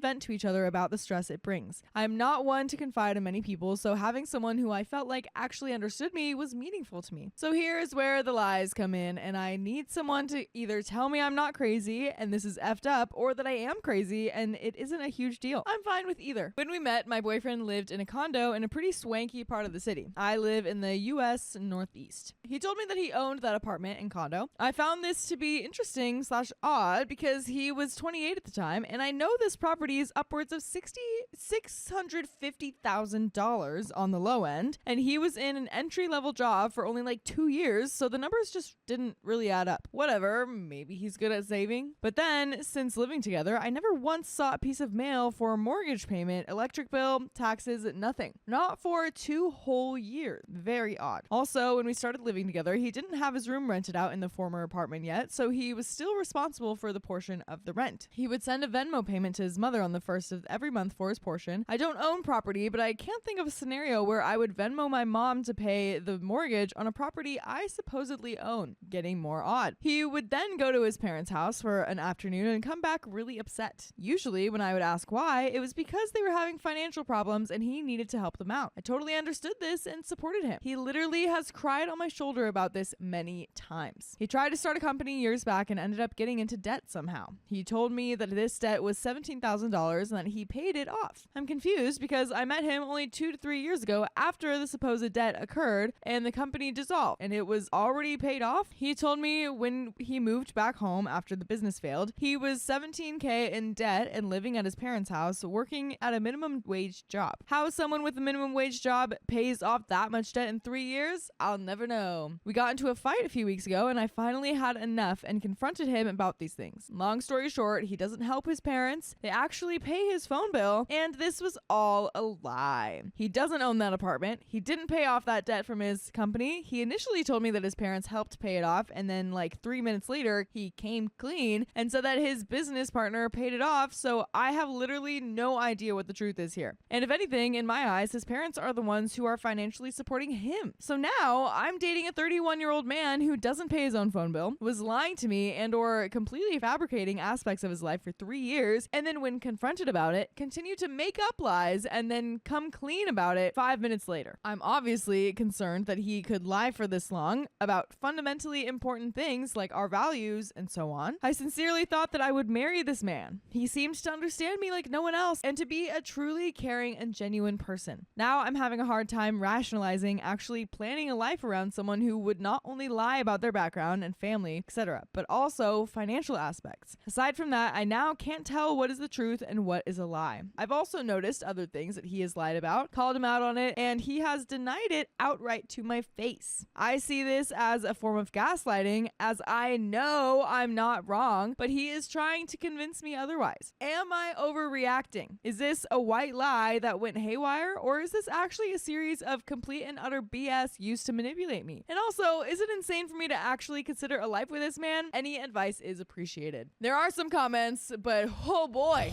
Oh, wow. I want to hear yours, Keon. This guy's a pathological liar. Yeah. Why did you even say these are little white lies? No. He's been lying to you for 3 years straight about everything. Yeah. But also, you haven't met his family. Yeah. You like That's true. You And haven't 3 years in? 3 years in, and you haven't met his family, who would have been like, oh, we're supporting him, like, and I would have brought up like, oh, so he owns the complex, right? And they're like, Yeah, right? No. Yeah. Oh, he says you got like he's helping you guys out. Like, how's that going? No. Yeah. That would expose everything. Probably why he didn't want them to meet then. Yeah. Whoa. You are okay. First thing first, OP. You are not overreacting. This is a lot. You think you were dating somebody, and you're dating a complete different person who's lied to you consistently. You don't even know you said it yourself. You don't even know what's real and what's not real. Exactly. Yeah. No, this is so insane. You're, again, definitely not in the wrong. This is complete and utter BS used to manipulate you because, if all this stuff isn't true, then he was just agreeing with you for all of this. Like, you don't know this man. You don't know him anymore. Is clearly everything is a lie. So you don't know him. That means you don't know who you want to marry in this situation anyway. Yeah, the idea of him is what you want to marry, but that's not him. Not him anymore. At least that's what we know. Yeah. And I don't want to like downplay anything, but I guarantee you to because he related his traumatic past with your traumatic past. I don't want to downplay that, but he possibly lied about that to like share that connection with you and be like, oh, like he gets it, he gets me. Yeah, like this is how I'm gonna get him. her. We get each other. Yeah. So I don't want to say he's lying about that, but he could be potentially lying about that too. I mean, it seems like he is because they pay for like his phone bill and stuff. This is ridiculous. I think it's definitely safe to say that he is lying about that.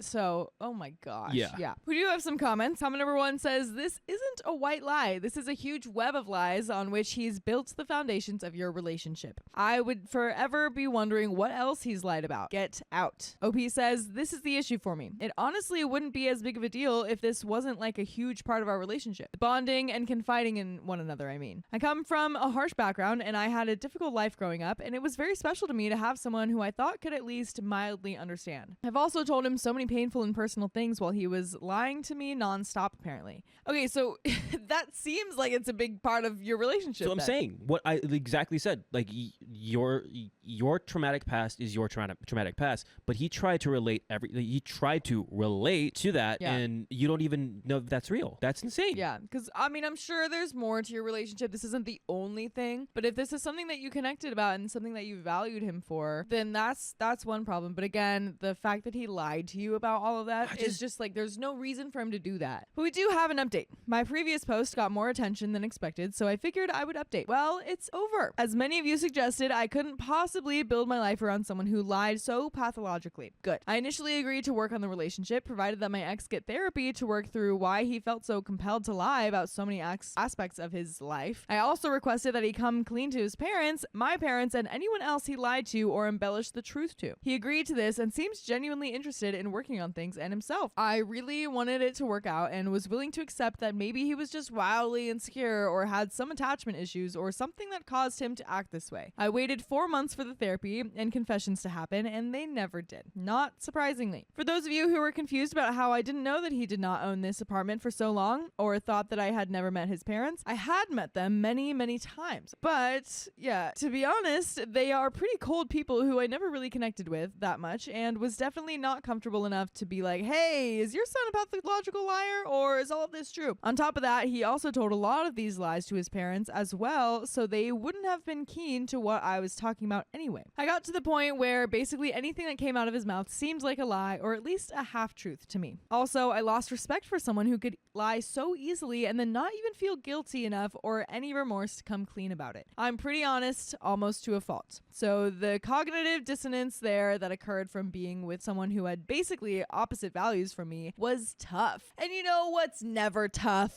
Going to iHeartRadio, Spotify, Apple Podcasts, whatever your favorite podcast app is, and searching OK Storytime, and you're gonna find full episodes with more stories just like this one. There is a little bit more to this story, but good. I am glad they are broken up. You did it. You did the easiest thing. Yeah. So proud of you. Yeah. We didn't have to tell you. You already knew. You already knew. Good job, girl. I'm sure there were a lot of other things that he was hiding, but I don't even care. I've been single and living alone for a week, and to be frank, I'm killing it. I am now responsible for 100% of my rent, and I barely have any savings left, but I still feel like a giant weight has lifted off my shoulders. Crazy how that works. I want to thank all the people who gave me the hard truth straight up and encouraged me to leave. Even though it was all coming from internet strangers, it still helps to hear people tell you that you deserve more than what you're getting. I'm so happy, and I must be giving off a much better vibe because I've already had 2 dates and been asked for my number a handful of times. I'm a server at a restaurant, lol. I sound like a wienery a-hole, but God, does it feel good to remember that you're not as worthless as someone made you feel. Thanks, Reddit, and if any of you are in a relationship with someone who is like this, get the F out and don't look back. Good for OP. Good Yes. for you, dude. A positive ending there. Yeah. You got out of it. That's crazy. You get, sure, it's been like a week, but imagine like a month ago, you're like, I'm going to marry this guy. Yeah. I want to marry this guy. Yeah. That's wild. My friend's sister confessed her feelings to me, but I see her as a sibling. Uh-oh. Sorry, girl. I, 24 male, have been friends with Alex, 24 male, since our middle school, or more than 19 years. We were so close that we were always together to the point where people thought that we were siblings. We lived in a small village and our houses were really close together. So throughout high school, higher secondary, and college, there were days we spent time and nights in each other's houses. I was literally like an adopted son to Alex's parents.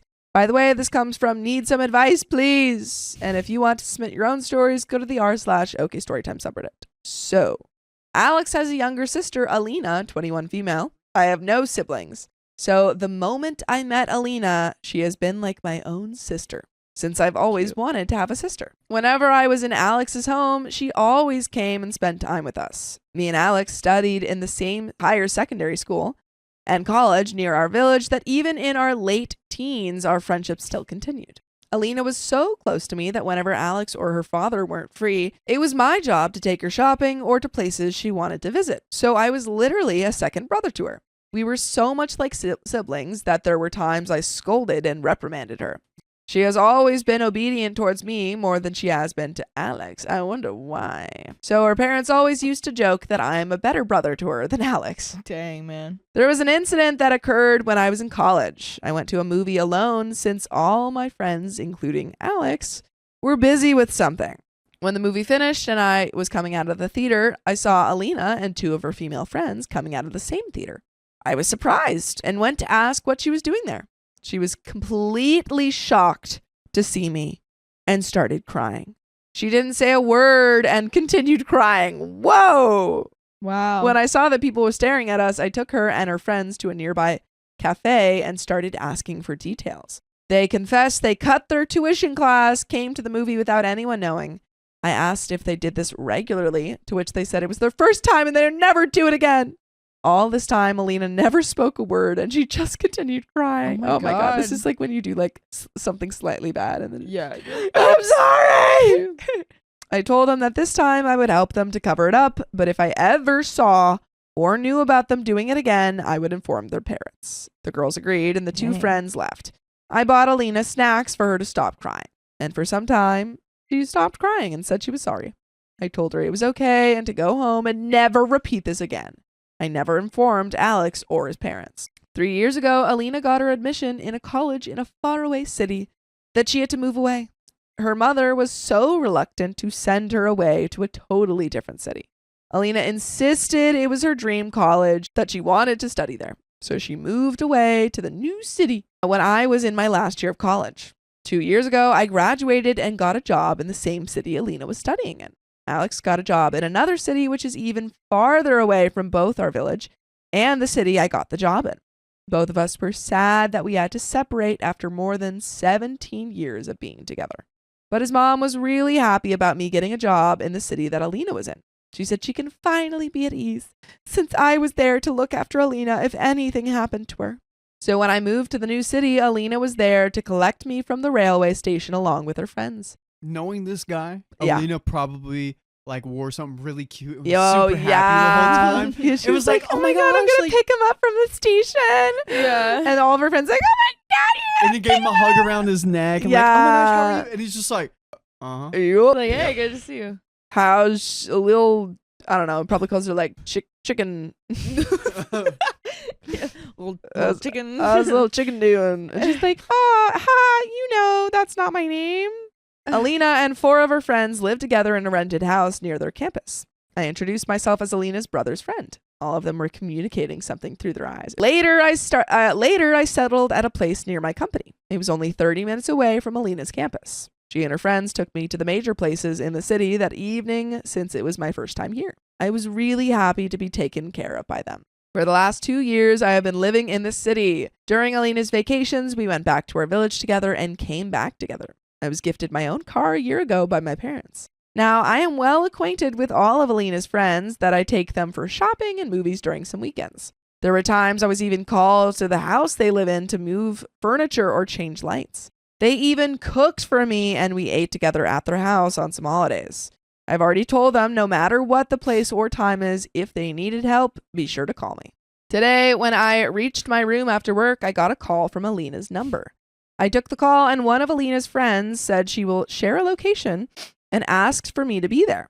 I asked what happened and she said I will understand once I'm there. So I took my car and went to the location they shared. dude. Uh-oh. There I saw Alina and 3 of her friends outside a pub. Alina was sitting on a bench outside while all 3 other girls were standing next to her. I went to them and asked what happened. They said they just came for some drinks and Alina got wasted. It was not a shock to me since I knew these girls went out for drinks occasionally and I used to pick them up sometimes. They said they needed help to bring Alina back to their house. I went near Alina and asked if she could walk. She opened her eyes and looked at me. She called out my name loudly. B, why are you here? I told her I came to take her back home. She didn't reply. She screamed at her friends, asking them why they called me when she was this wasted. Her friends were looking at each other, not knowing what to say. I carried her to my car and sat her on the front seat. Then I asked the rest of the girls to get in. They said they were not planning to return yet, and they were still friends waiting for them inside. I asked them how they planned to return. They said they don't plan on drinking anymore and they'll call a cab. They said one of their friends is still home. She doesn't drink, so she decided to stay home. She will look after Alina, that all I have to do is take her home. I told them good night and started driving. Alina was still sitting next to me, silent, and was staring at me. I wanted to talk, but decided not to since she was too wasted. After driving for about 10 minutes, Alina told me to stop the car. I stopped it, and Alina started throwing up through the window. Oof. I waited for her to finish. After finishing, she started crying and started bawling that she was sorry and asked me not to hate her. She kept on apologizing and asked me not to scold her. I turned the car off and told her not to worry. I told her this happens sometimes and there's nothing to be ashamed of. Even though I don't drink, I've had friends and coworkers who got wasted and threw up a lot.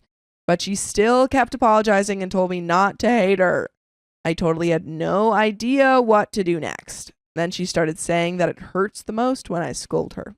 She said she never gets this much hurt even if Alex or her father scold her. I was happy to hear that she gave me that much respect in her mind. Yeah, it's probably just because, I mean, we know that she likes him. Yeah. But, like, also, like, even if she didn't even realize that at first, like, I'm sure that would kind of hurt if it's, like, someone that you really care about or you really want to, like you back. Yeah. That No, would make sense. I understand why she thinks that, but it's him being like, I love that she respects me so much. Yeah.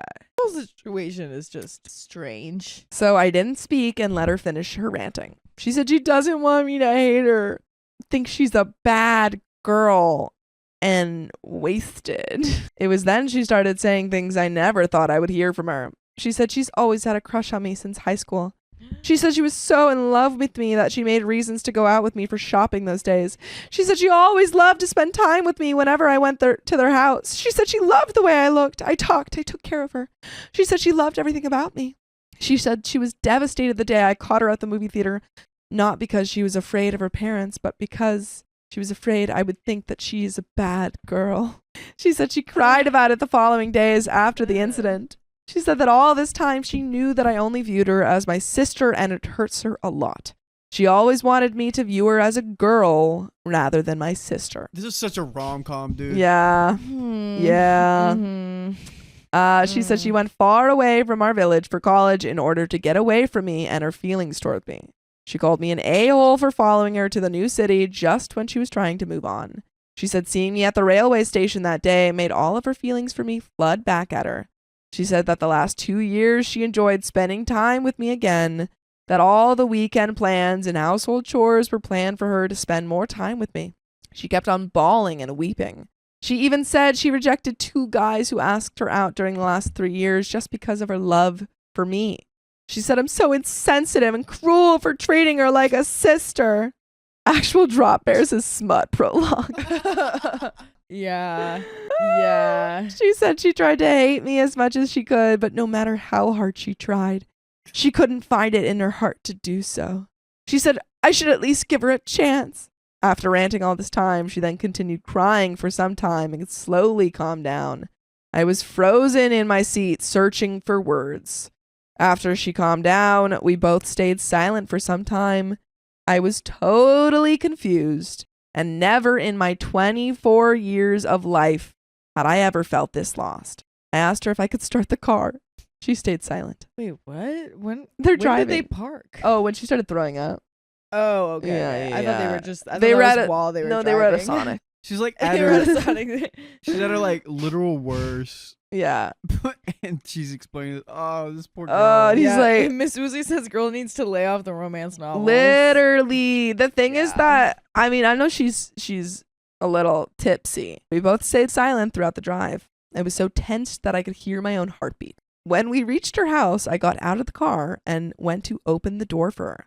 But she actually opened it and tried to storm out. I could see that she was angry, sad, and embarrassed. It didn't feel like she was wasted anymore, or so I thought. After taking 2 steps outside the car, she fell down, losing balance. I ran and tried to help her up. She shouted at me not to touch her and not to even talk to her ever again. I stood there for a minute, not knowing what to do. That's exactly. Then what I went happened. and knocked on the door of her house. Her friend came and opened the door. Seeing me, she was confused at first. Then seeing Alina sitting on the ground in the front yard made her more confused. She asked me what happened, and I told her to help Alina get up and take her inside. Though she was confused, she nodded and took Alina inside. After 2 minutes, she came out and asked. I told her we had a little fight and asked her to take care of Alina. Then I told her goodnight and drove back to my room. Wow. he closes the door Yeah. in his bedroom and then like puts his back against the door and sinks to the ground. And he slams his fist against the wall. And he's like, yeah. He's looking out the window as it's yeah, pouring rain. he has It's his hand against the window, and, Yeah. and then it's like, wherever tomorrow may I'll be there. Oh, and then it transitions to her looking out the window too. Yeah, but different one. Yeah, But she's still different sitting one. on the ground. She's looking up. She's reaching. Stars, the rain's pouring on her. She's like blinking because the rain is on her eyes. This is where I am now, sitting on my bed, typing this. I tried to sort out all my thoughts and feelings. Nothing is helping me reach anywhere. I'm totally lost. It's not the first time that a girl told me she loves me. I was asked out by both in college and by one of my coworkers. I kindly rejected them. I don't think I'm mentally mature enough for any relationship. I had crushes in high school, but never even thought about a relationship. I've been single my whole life, and I've never even held hands with a girl romantically. I always thought that the one I need would naturally come to me when it's the right time. Wow. Knowing that the girl I've considered my own sister my whole life has been crushing on me is the biggest shock I've ever had. What should I do now? Cut contact with her? Dang. But what will I tell Alex and her parents? Should I speak to her? But what can I tell her other than the thing she already knows, that she's like a sister to me? By the way, you guys are like sisters to me. And I want you to listen to full episodes of stories just like this. Just go to Spotify, Apple Podcasts, or iHeartRadio and search up OK Storytime. There's a little bit left, but do you have any final thoughts? What? I mean, if you're waiting for the one to come to you. Maybe the she's girl's been literally in front of screaming your at you. eyes this whole time. Yeah. He's never had a relationship or held hands with a girl. That just adds to the rom-com This is your effect. time, man. Hold hands with her. Hold hands with her. Maybe you'll feel that spark. Maybe you'll But zing. if you really don't have feelings for this girl, talk to her. Say, hey, don't cut her off. Say, hey, I'm really sorry. I see you as a sister. I will always love you as a sister. I think you're very important to me. And then like see what she needs. Does she need space? Does she need time away from you? Don't have to cut anything off. I don't think you even need to tell her brother. This is her thing. Don't embarrass her. Just have a conversation with her. Exactly. And It's not a big deal. Definitely don't cut her off. Just be like, maybe we shouldn't hang out. Yeah, maybe we shouldn't like hang out this much. I never knew this was what she was feeling all this time. It's more than 10 years. I feel guilty for hurting a girl for this long. I want her to move on. Knowing that she's refusing to be in another relationship because of me is hurting me more. She is rejecting the love she deserves for the love she may never get. Can I ever give her a chance like she asked and love her as a woman? Can a man change his brotherly feelings he had towards a girl his whole life into romantic feelings overnight? I'm only even considering this option because I never want to lose her from my life. She is that dear to me. Even if I can, how will I face Alex and his parents? Was it my mistake that she felt this way? Should I realize that an adopted brother would never be the same as a blood brother? Was I wrong to expect her to look the same way I looked at her? Someone please help me. I don't get that line. I think it's saying like, was it wrong to think that like me thinking that we were had a sibling relationship was the same as her actual sibling relationship? Okay. I am totally lost. How should I move forward in my relationship with her? And I've already said, if you're not sure, go on a date with her. I don't know. If you are sure, don't date her and tell her that you don't like There's her. like an inkling of a questioning. Yeah, tell her like, hey girl, I don't know if I like you. I've always seen you as a sister. I'd be down to go on a date, but I don't want this to change. Like, can we be careful about this? Or be like, hey girl, I don't like you at all like that. Let's be friends. What do you need? My husband and I's bedroom life disappeared, so I gave him an ultimatum. Where'd it go? Bring that over here. Before I get into this, I want to stress I know something is definitely wrong with my relationship. I just have no idea how to approach it or what to do at this point. By the way, this comes from user Whiskey T Foxtrot, and if you want to submit your own stories, go to the r/OK Storytime subreddit. My husband and I started dating 6 years ago, and we were married for the last 3 years. We had a very active sleep life when we were first dating. We'd have some weekends where we were basically living in the bed 3 times a day. Dang. Dang. You guys not have a job? About a year and a half into the relationship, he asked me to move in together, and we got engaged shortly after. Once we were engaged, our sleep life screeched to an immediate halt. I kept bringing it up, and he would say he thinks it's because we both moved from drafty houses into a high-end apartment, that we'd be snuggled all the time for warmth, which would lead to the spicy times. But I also noticed if I tried to send him any spicy messages or make flirty comments, he would change the subject pretty quickly. I chalked that up to the wedding nerves, and we got married. No, don't chalk things up to wedding nerves. Have conversations. Yeah. And then if he says, oh, it's just wedding nerves, you got an answer. But let's have those conversations. Yeah.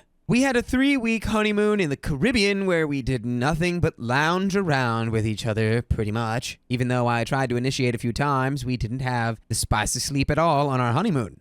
We should. That's a red flag. If we're going from 3 times a day to nothing, A red flag. we gotta have a convo. You gotta have a convo, girl. When we got back, I threw on some spicy lingerie and tried to surprise him when he came home. And he burst out laughing. Oh no, no, Guy, what are we doing? No.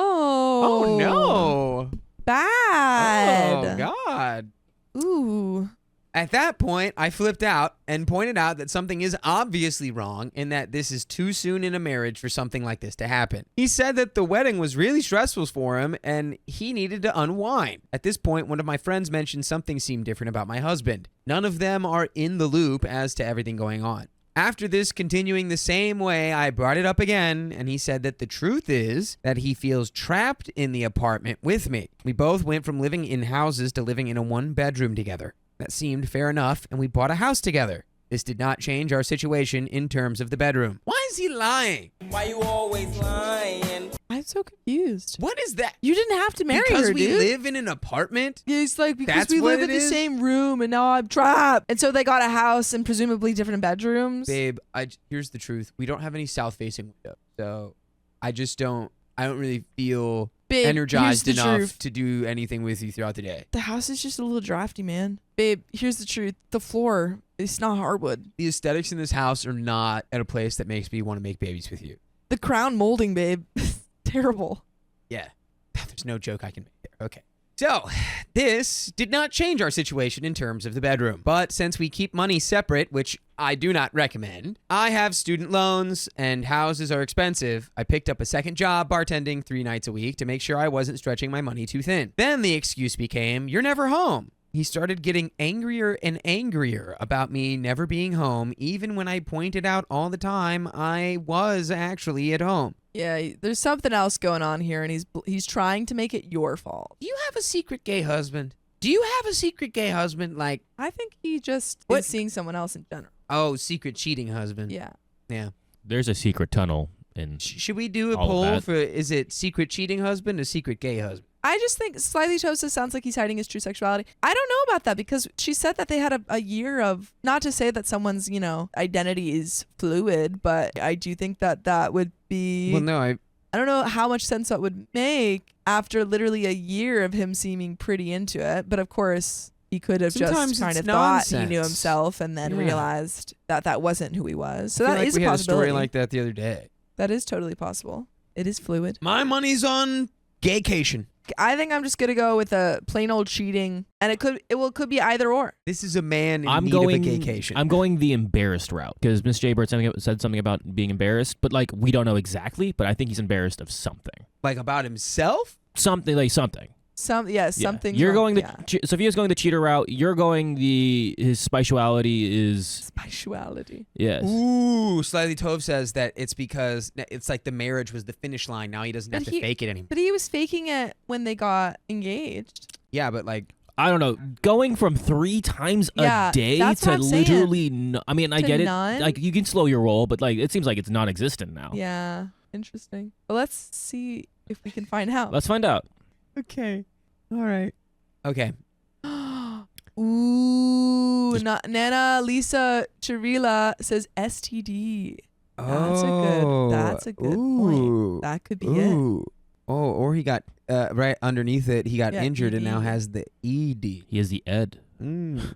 He is Ed. Which, yep. He's Ed boy now. Oh boy, I want the secret gay husband though. Let's go. I went out with my friends less frequently to make sure I was around and available, but all that did was kill my social life and not boost our relationship. Then it started getting worse. I would get home from my bartending shift and he'd start yelling at me. It usually started with, "You're never home," but it was pretty erratic. He'd switch subjects and things he was angry about switched pretty quickly. But he would also say some really hurtful things, such as, "I'm not attracted to you. If you want to have spicy sleep, go F someone else. I kind of fell into marrying you. It was the path we were already on and I felt like I couldn't do anything to stop it. You have the personality of a 5-year-old. What adult tears up at an effing puppy?" Etc., etc., etc. That's a man who's like, please divorce me. Divorce me. I'm screaming at you to divorce me. He just told you. He literally told you. What just happened? He's like, and then he started saying things like he wasn't attracted to me and he just felt like he had to marry me. What does that mean? It means that you should divorce him. He's just admitted to you that he just felt like he should have been freaking married to you. And that's why he did it. Not because he was actually in love with you. Yeah. Anyway, let's get into the rest of the story. Let me be clear. I do not want to be with someone uninterested in being with me, but whenever I'd bring it up the next day, he'd act like I was exaggerating the fight and what he said and say, of course those things aren't true and that he loved me very much. What? Just on that alone, I'm like, and I'm still gone. I am still out. If you're using those comments during an argument, then we can't be married. Yeah. If you're using I'm not attracted to you as a point in an argument, even if it's a lie, bye. Bye. Bye-bye. If I told him I thought he didn't love me in the romantic way, it usually brought him to tears. And just a side note that I've been in shape since the start of our relationship, and that hasn't changed. I didn't know whether or not to believe him. In my experience, people tend to accidentally say what they really mean when they're angry, so I took these things to heart and became really, really sad. I was randomly bursting into tears throughout the day, but whenever I brought up how I felt, he insisted I had to trust what he said about being interested in me and attracted to me and wanting to be married to me. I ended up seeing a counselor for a bunch of sessions. She helped me feel attractive again, like I deserve to be treated well, and that my expectations of someone that I'm pretty recently married to aren't unreasonable at all, which made me feel more empowered to take action. And leave him? And leave him, right? I think we're getting there. Okay. She's working up to it. I started recording him yelling at me, so you have the evidence. Yeah? Do it back and then leave him? I collected a few and then played them for him during the day, and he actually looked genuinely shocked. He said it seemed like he was saying things just to hurt me and that he didn't mean anything he said, but he also didn't remember saying any of them. Okay, either he's lying or he has a medical issue. Yeah, go. If that's true, you need to go immediately to the emergency room. If anyone ever says, you show them a video of them yelling at you and they say, I don't remember saying any of that, take them, say, okay, then we're going to the doctor. Yeah. We're getting you medically checked out because you might have a freaking brain tumor. It's time for, Scanopolis. And then if he goes, oh, no, I don't need that. And then you go, oh, so you're lying to me. So he said he was committed to fixing this for the future, and he started counseling. So then he took me out on a super date of sorts. Nothing really fancy, but all the things I liked to do. And it was a really fun, exciting night. All of a sudden, at the bar, he went from smiling to angry in a matter of seconds. He snapped at me about something. I insisted we go home, and he spent the rest of the evening yelling at me. Dude, I think this man actually has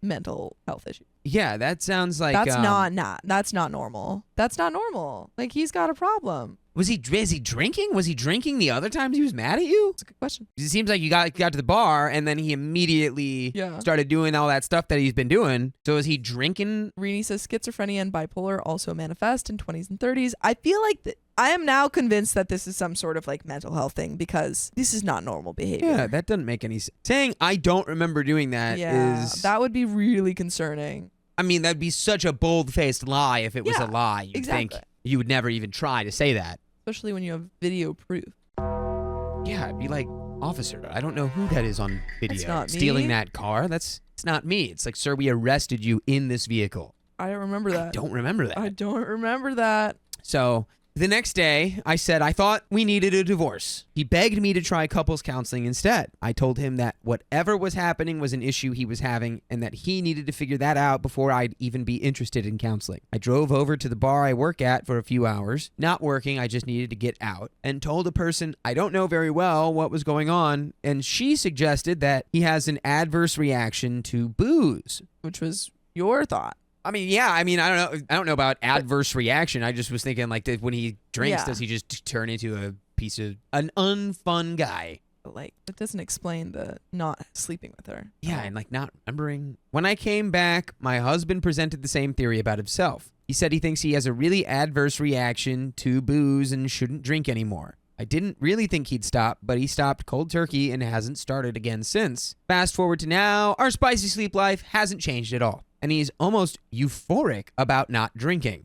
He's cheerful and he's very kind to me, but nothing at all has changed about our spicy sleep life. I brought up couples counseling again, and he said he didn't think we need it because of how much better he's doing now that he isn't drinking anymore. I don't want to ruin his recovery by pushing hard on the fact that things are still not good. He insists he's attracted to me and loves me. I don't know if I should trust him when he says that, and I feel stupid for even thinking that maybe I should trust that he actually feels that way. I do know he feels affectionate towards me generally, but we really feel like roommates who are best friends. And that's probably why I've put up with all of this, because when it comes down to it, we get along really, really well. I just don't know what my next step should be, or what I should even be feeling about this. Sometimes I think, well, if everything else is fine, why is spicy sleep so important? Because it's important to you. It's an important part of your relationship for you. And if that's like something that you want in your relationship, then you're allowed to ask for that. No, you're a dirty, And if he's like, I never want to have spicy sleep again, that's his own prerogative. He's also allowed to say that. But then you guys don't work together. Dirty scoundrel. Scandalous dirt. No, that's like, yeah. No one's allowed to do that. One person gets to do it per year. That's it. It's a holiday. Don't act like you don't know the rules. We all play the lottery for the same reason. Forgot? That's why they call it the genetic lottery. Just being able to do that. Dude, that's like a dystopian. We should write it. Yeah. The Hey. lottery, except instead of stoning, they Death by snoop snoop. Sometimes I think, why is that even important? But it really is important to me. Plus, I feel like he might be hiding all these feelings about me. Then again, he seemed so genuinely shocked by hearing himself say all those mean things about me. Could there be something else going on with him? Well, if my theory is true and he's secretly gay husband, I think if he can play the secret to himself, he's going to be really good at playing the secret to you. I think there's a big chance that he might be ace. I feel Yeah, like just maybe like- he just realized, he was like, yeah, I'm not interested in it. And He's- she's already married to me, so now Yeah. we don't have to do that. He's settled. He's settled. He's like, I'm good. Like He was this is the ride now. I'm just taking it easy. Yeah, and he's not even thinking about that being an important thing. Dang, buddy hung up the spurs. In which case you guys aren't a good match. Edit. I should actually emphasize it isn't just spicy sleep. If I go in for a kiss, he pulls back, so it's just a peck. Tells me he doesn't really like kissing and doesn't understand the appeal. Yeah, this man is ace. Update. Seriously, thanks so much. After reading all these comments, I'm going to give him an ultimatum. I'm going to tell him that there is definitely something wrong and that he has to go get his hormones checked and see a psychiatrist. After that, we're going to a couples counselor to talk about the things he has said about me, and if it isn't tied to a hormone thing, the spicy sleep. But if he's saying, if he's you should ask him, have you never liked kissing? Have you just always thought that was kind of bad and you just did it because I was into it? You should ask him that. Yeah. Did you hate kissing when we were mixing our fluids all the time? Ooh, gross. That also grossed me out. I hated that. I did Get not- out. I didn't like that Get either. out. But yeah, this person sounds ace. It sounds like I think that we read a lot of stories where a person thinks oh, they have to do this, and then they get into a relationship or they get married and they're like, oh, well, now I don't have to because I've already locked this person down, or they just think, I don't know, they just no longer feel the need to pretend that they're into it. But yeah, definitely have a conversation about that and see if Girl, his feelings have freaking changed. leave him. Why don't we even talk? Have a conversation with him about it. If somebody ever says that to you, leave. Well, no, but I'm not attracted to you. I Yes. don't think this. I don't think that. You don't remember saying that? That's crazy. You should go to a doctor, figure out why you said that. But I'm gonna leave I think because you don't absolutely like me. However, like I that. do think just having a conversation because they were married is helpful. They've done that. They've done it and done it and done it, and it's still not fixed. He Yeah. still is not I do physically think- attracted to you. I do think that they should not be together because clearly they have different, thoughts and feelings about what they want in a marriage. Just say, buddy, I But I wish you think, the best. dude." Conversation, regardless. Okay. And the underlying issue, and then we'll explore either moving forward or divorce. If he's unwilling to do that, we start the divorce process. There's an update from 2 years later. I hope you just saved all that time and money and you just... Freaking left this guy. Yeah. I know my original post is so old, but the biggest update only recently happened. My therapist suggested I post about it here to help sort out how I feel right now and also as a warning to other people. I feel like I've grown so much in the last few years, and maybe I'm a bit less naive, or maybe a bit more bitter, however you'd like to put it. Through interacting with the comments, I came up with an ultimatum I would give my husband. He needed to get medically tested. He sees someone psychologically and couples counseling. I decided ahead of time that he'd have to do the legwork for this. I had already done so much legwork for this relationship, and I wanted to make sure I didn't hold his hand through this either. He took it surprisingly well for what the conversation was. There were tears on both sides, but he agreed that yes, he would be willing to do these things for the sake of the relationship. And then days passed, and a week passed. I finally brought it up again, and it caused a minor fight where he told me he needed to do this sort of stuff on his own time. Okay, come on. But we already know. We've already done this. Because this isn't about your time. It's about our time. And this is literally you proving that you're prioritizing this. The thing is that he can have, that period of self-discovery, but it doesn't have to be with you. You can say, yeah, okay, you need that time to figure out yourself. I'm going to let you have that time. We're going to go separate ways. Yeah, and you don't need to wait for him or whoever is in the situation. Sometimes it's better to let them go and let them figure it out on themselves rather than, put yourself on a shelf and be like, no, it'll happen. It'll get fixed. No, it's not fair to you. Yeah, dude. What are you, Wheezy from Toy Story 2? I was going to say, what are you... Up on that shelf? What are you, waiting for Godot? A few more weeks passed, and I realized that he didn't care enough to do something about this. It was a hard thing to realize, but it was as clear as day. I headed over to a friend's house to talk things out, clear my head, and come up with a plan for divorce. Well, there it is. You've had your conversation, as I said. You've realized nothing is going to change, and now it's time to leave. There you go. I drove home, and a few minutes before I arrived, I got a phone call that his sister was in a coma and passing away. No. Well, that's a curveball. No. A terrible curveball. No. I booked him tickets to go see her. She passed away a few hours after he saw her. Dang. She left behind two teenage girls who we were now partially responsible for. That is... awful in general, but such terrible timing. Like, OP is now obviously going to feel obligated to stay with this guy. Oh, yikes. This is awful. I don't know what you did in your past life to deserve this situation. Yikes. But, man, what a mess. So, I pushed my pain down and decided to be the best aunt I can be to these two girls. I also got myself a dog, best decision ever in this situation, to keep my own spirits up. I worked really hard at this and felt like my husband and I were getting closer in the process. More recently, I started realizing that everything we were doing for the girls was initiated through me and not him. So I started paying more attention. He was getting annoyed at me making a big deal over surprise care packages their school suggested we send in and other things like that. I was starting to resent that he wasn't caring for his nieces in the same way that I was. On the youngest niece's graduation day, I asked him if he thought the other parents there would be getting flowers for the graduates and if that's something we should do. And this is when he totally lost it at me. It was a string that started with him yelling about how I get too concerned about these sorts of things and ended with a rant about how I buy too many crackers when company comes over for dinner.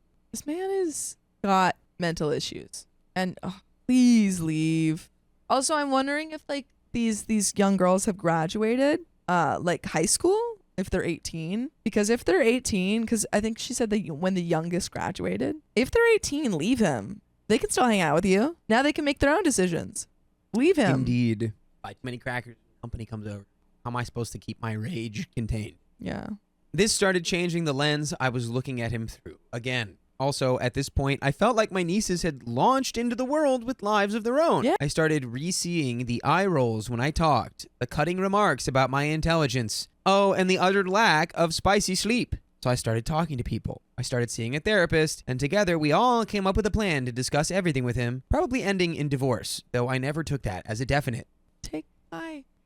The divorce. Did you not want a divorce? I'm so confused. That's the crazy so thing. long. It's been so long of dealing with this. Of being like, I want to divorce him and then not divorcing him. Yeah, and it's like we have like a scheme and a plot and a plan and there's friends involved. Divorce and a him. therapist and this and that. He's told you that he's not attracted to you and he doesn't love you. You have that on video. Go look at the video if you need to. Show the video to a judge. Get a divorce. We need to go more Ernest Hemingway style with our writing here, right? We need to get straight, cut to the point immediately. Yeah. No fluff.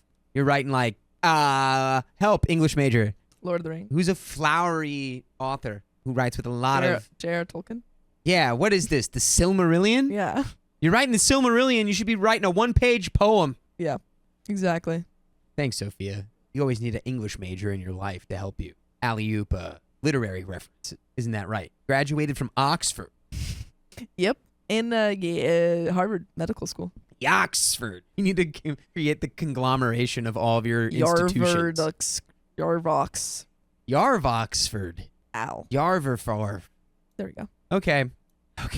I decided we had a different view of what a relationship and marriage should be. My plan was to present that to him calmly and let him give his opinion of how he sees things. I had a work trip, so I took the time to recoup. I went on a long hike, and even though I'm not really religious, I prayed the whole dang time about this. So when I got home, in the calmest and most even-tempered way I could, I explained the situation as I saw it and asked for his feedback. What do you mean? I thought you...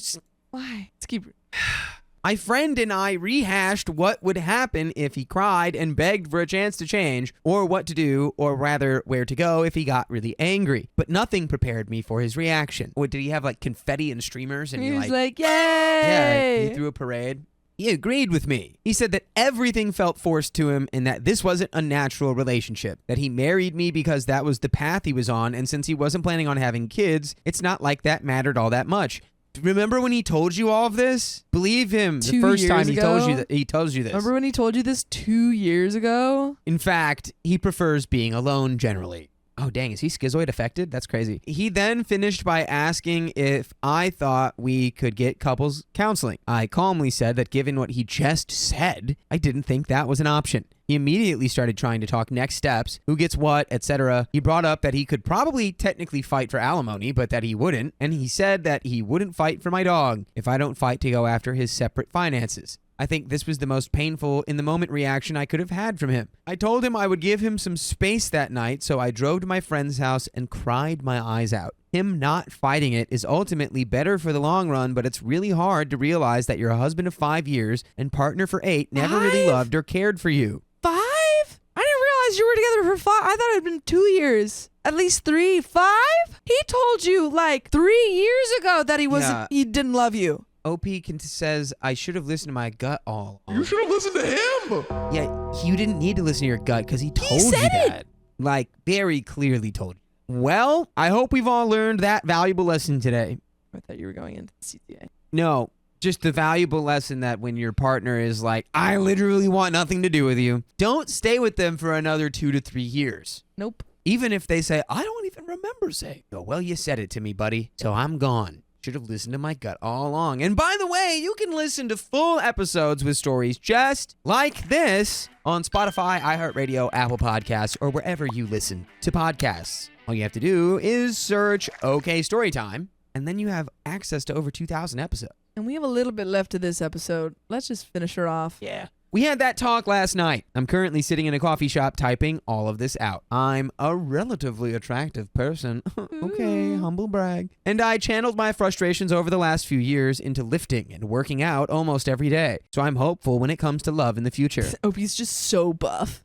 She's like, I'm so ready for love. Yeah. Tear someone's heart in half like a phone book. I don't really know what my next step is, so I might drive to my brother's. I might look for a storage facility. It's a bit overwhelming to think about. Overall, I'm so grateful this is happening now and that I won't be looking back at my life when I'm 85, disappointed that it never really started. I have my life in front of me and it's a big scary place. But after I finish crying my eyes out, it's one step in front of the other. And thank you everyone for all your help. And that is the end of that story. My boyfriend wants to help his ex with her visa by renewing their engagement. That sounds complicated. So, a bit of context here.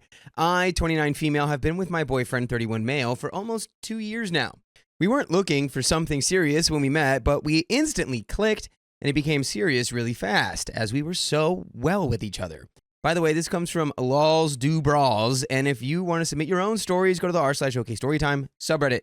So, around 3 months into this perfect relationship, my boyfriend, let's call him John, sat me down as he needed to tell me something important about his ex, let's call her Jane, 34 female. As I have absolutely no issues with being in contact and friendly with exes, I directly assumed it was something really heavy, like maybe they had a kid or she was pregnant or something like that. He reassured me and started to tell me their story. They met in a foreign country. Jane was studying there, perfecting her English and discovering a new country. John was there for vacation. They fell for each other and had a bit of a long-distance relationship for a few months before she suggested coming to live in our country. John was happy about that because long distance was not really his thing, and they were kind of in love. Before she moved in, though, he asked her if she was sure she wanted to move to another country with another language again, and wanted to know if she had a plan for a life in our country because he didn't want her to come only for him. She assured him that she wanted to come here not just for him, and that she wanted to learn our language and continue her studies and have a career here. So she came to live in John's parents' house. They were locked down there a bit due to the vid, and then they got their own apartment. The thing is that she came here on a vacation visa that expired a few months after being there. They rapidly got kind of married. Not a real marriage, but something you do in my country to prove to the administration that you're an official couple, so she could apply for a long-term visa. When they took the apartment, even though he was the one paying for everything, as she couldn't work without a visa, he put her name everywhere to make sure she'd be able to prove they were actually in love and living together in order to ask for the visa. So everything was going kind of great between them. She was contributing a bit by doing some babysitting here and there. They got a dog, spoke about having a family, everything. It was really important to her, and as she is a bit older, she wanted it done sooner than later. But quickly, things got rough between them, and they started to become really toxic to each other, to some extent that I won't share the details of here, but it was really not good. John had a hard time deciding to leave her because even though he wasn't in love anymore, he was feeling really guilty to leave her alone in this foreign country without money, visa, or the family she had dreamt of. So after a big fight they had, he eventually left the house, but promised her to still help her financially until she could have the visa and be able to work. The situation is like really spiraling. Yeah. But I feel like it's being handled correctly. Yeah. I mean, hopefully. It seems like they're I don't know, like keeping a distance of their relationship kind of, and like keeping it strictly like legal, you know, or like for the green card or something. I don't know. It's kind of hard to tell for me, honestly. Let's keep going. Yeah. At that point, he was afraid I would not react well to the fact that he was still paying her rent and bills, etc., and was still officially tied to her, and was still going to the administration appointments for the visa. He told me it was only for a few months more, as she was supposed to get the visa and the job in September. It was around April or May when he had told me, and they were separated for almost 2 years at that point. Of course, I was so relieved. To me, it was a great thing. I was so happy it wasn't something that important, and I figured that if he could handle it financially, it was really great that he was still helping her, and to me, it was telling how much of a good person he was. But as you can guess, from that point, things slowly became weirder and weirder. First of all, I noticed she was calling him more than necessary, sometimes in the middle of the night, calling 5 times in a row, sending a bunch of text messages saying how much of a mistake it was to leave her, that no one could love him more than her, etc. And at that point, he blocked her, but he left his emails open if she needed it for the administration thing or the dog because they're sharing custody of the dog. Of course, she started spamming his email too. I overheard some of their conversations on the phone, and every time he was not acting friendly with her, he used a dry tone and was clear with her that she had to stop these behaviors. We're often speaking about it, and I told him I didn't feel good with this situation because I thought it was just a friendly relationship, but it is clearly not. She's clearly not over him and clearly completely dependent. Every time I raise the concerns, he tells me that he wishes it was over, but he wanted to go through what he promised and that it would be over as soon as she got the visa. So I accepted it. As you can guess, she didn't get a visa in September. It was pushed back again and again. She was still so manipulative, saying how much he owes her and how he should be paying for her school, how he's not a human for having abandoned her, etc. Last January, she finally got her visa. I was happy for her and also for us, as I thought it was the end of it. John went to celebrate it a bit with her and her mom, who was visiting, and they all agreed that now she should get her life together and find a job to be able to provide for herself. She should be able to get her life together and find a job and be able to provide for herself. Hooray! As you still correctly guess, she did not do this. John was still paying for everything. At some point, he even had to take a little loan from the bank as he couldn't afford to pay both for his life and his new wait. He had to take a little loan from the bank as he couldn't afford to pay for both his life in his new apartment and hers. Why are we paying for hers? What's that about? I feel like he just feels so responsible for her that if something bad were to happen, like, you know, she just becomes homeless or like, Yeah. what, it's like, he'd be like, well, that'd be on me. But really, It's not. it's not on you. No, not at all. Especially not now. She Yeah. has a visa. She Yeah. can get a job.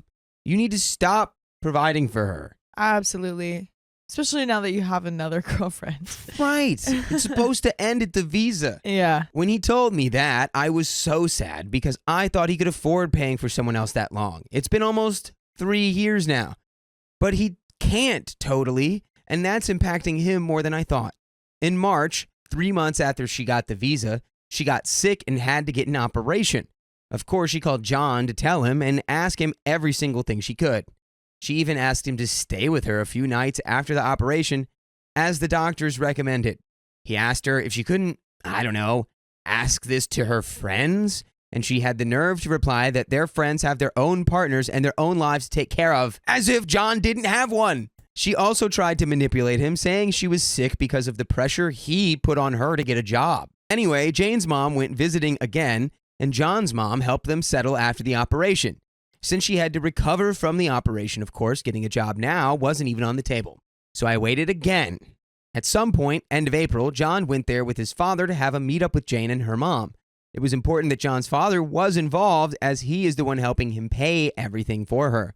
John came back home saying it went really great, and they agreed to pay for themselves starting in July. I was pissed, though, because it took so long. It was still a long time, and also Jane went on crying in front of both parents, saying how much John is not nice with her and how much she has so much pressure that she hasn't even started to search for a real job.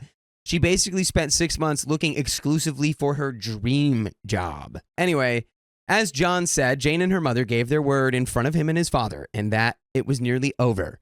So again, I had waited. In May, Jane called John saying that she got a new job. I was so relieved, like it was finally over. But, as you can still guess, she had something else to ask. She wanted him to renew his engagement to her so she can ask for a 2-year visa, as the first one is expiring in January. It is so irritating because now that she is legal and has a job, she can just ask her company and apply for a working visa. But she's saying that she's not so sure about the company. It's just the beginning, and it would be easier to just renew the visa with John. Of course, I agree. It is easier, but she proved that she doesn't deserve it. She can't be trusted. She recently sent an email because she had HR questions to ask John. He said that he doesn't care and she needs to ask the internet or her HR team. Right. Stop talking to John, Jane. Yeah. He is not your boyfriend. Exactly. Man, there's some people that really need to understand that. Yeah. Sometimes it would be easier to, I don't know, marry a rich old man. But if you're dating someone, like you shouldn't do that to get money. You know what I mean? Put that in the Bible, the Angie Bible. I think it's already in the Bible. You can get married to a rich old man, but if you're dating somebody, it changes things. Kind of not a very cool guy move. Yeah. At that point. She answered that legally he doesn't have the right to not care about her situation, which is true because they are legally tied and they've been lying to the administration for a few years now, so he could be in trouble for that. I'm so pissed that she had the nerve to threaten him after everything he's done for her. She also said that she won't be paying as planned in July because she wants to know first that her and their dog will be safe, meaning she won't pay anything until they renew the visa. To be honest, I could go on for hours about what she has done. She still gives well wishes on their anniversary, perfuming the dog so he smells like her, posting AI pictures of them together on Instagram, not telling her family they broke up, etc. She is so childish and manipulative at the same time. I told John that I don't want him to renew the visa because she doesn't deserve it. He has already done what he promised to do. She has possibilities to do it with her job. He will still be legally tied to her, and she won't stop asking for everything. I feel like it's so disrespectful to me because of how she is acting like I and our relationship don't matter. He, on the other hand, wants to renew the thing because he wants it to end peacefully, and he knows she'll become crazy if she doesn't get what he wants. He believes it is simpler to just do it rather than argue with her and make her feel like there's still a thing. He wants to believe her when she says it's the last thing she asks. Her life is at stake, and it's more important than my feelings. I have told him that he is giving her much more power than she actually has. He can just block her on everything and stop paying. She won't have any other choice than to figure things out on her own. The only thing is that he won't be able to see the dog anymore. She has already threatened to not let him see the dog if he doesn't do what she wants. But by the way, I want you to listen to full episodes with stories just like this on Spotify, iHeartRadio, Apple Podcasts, and wherever you listen to podcasts. Pull all of them up at the same time and listen to OK Storytime. We have a little more story left.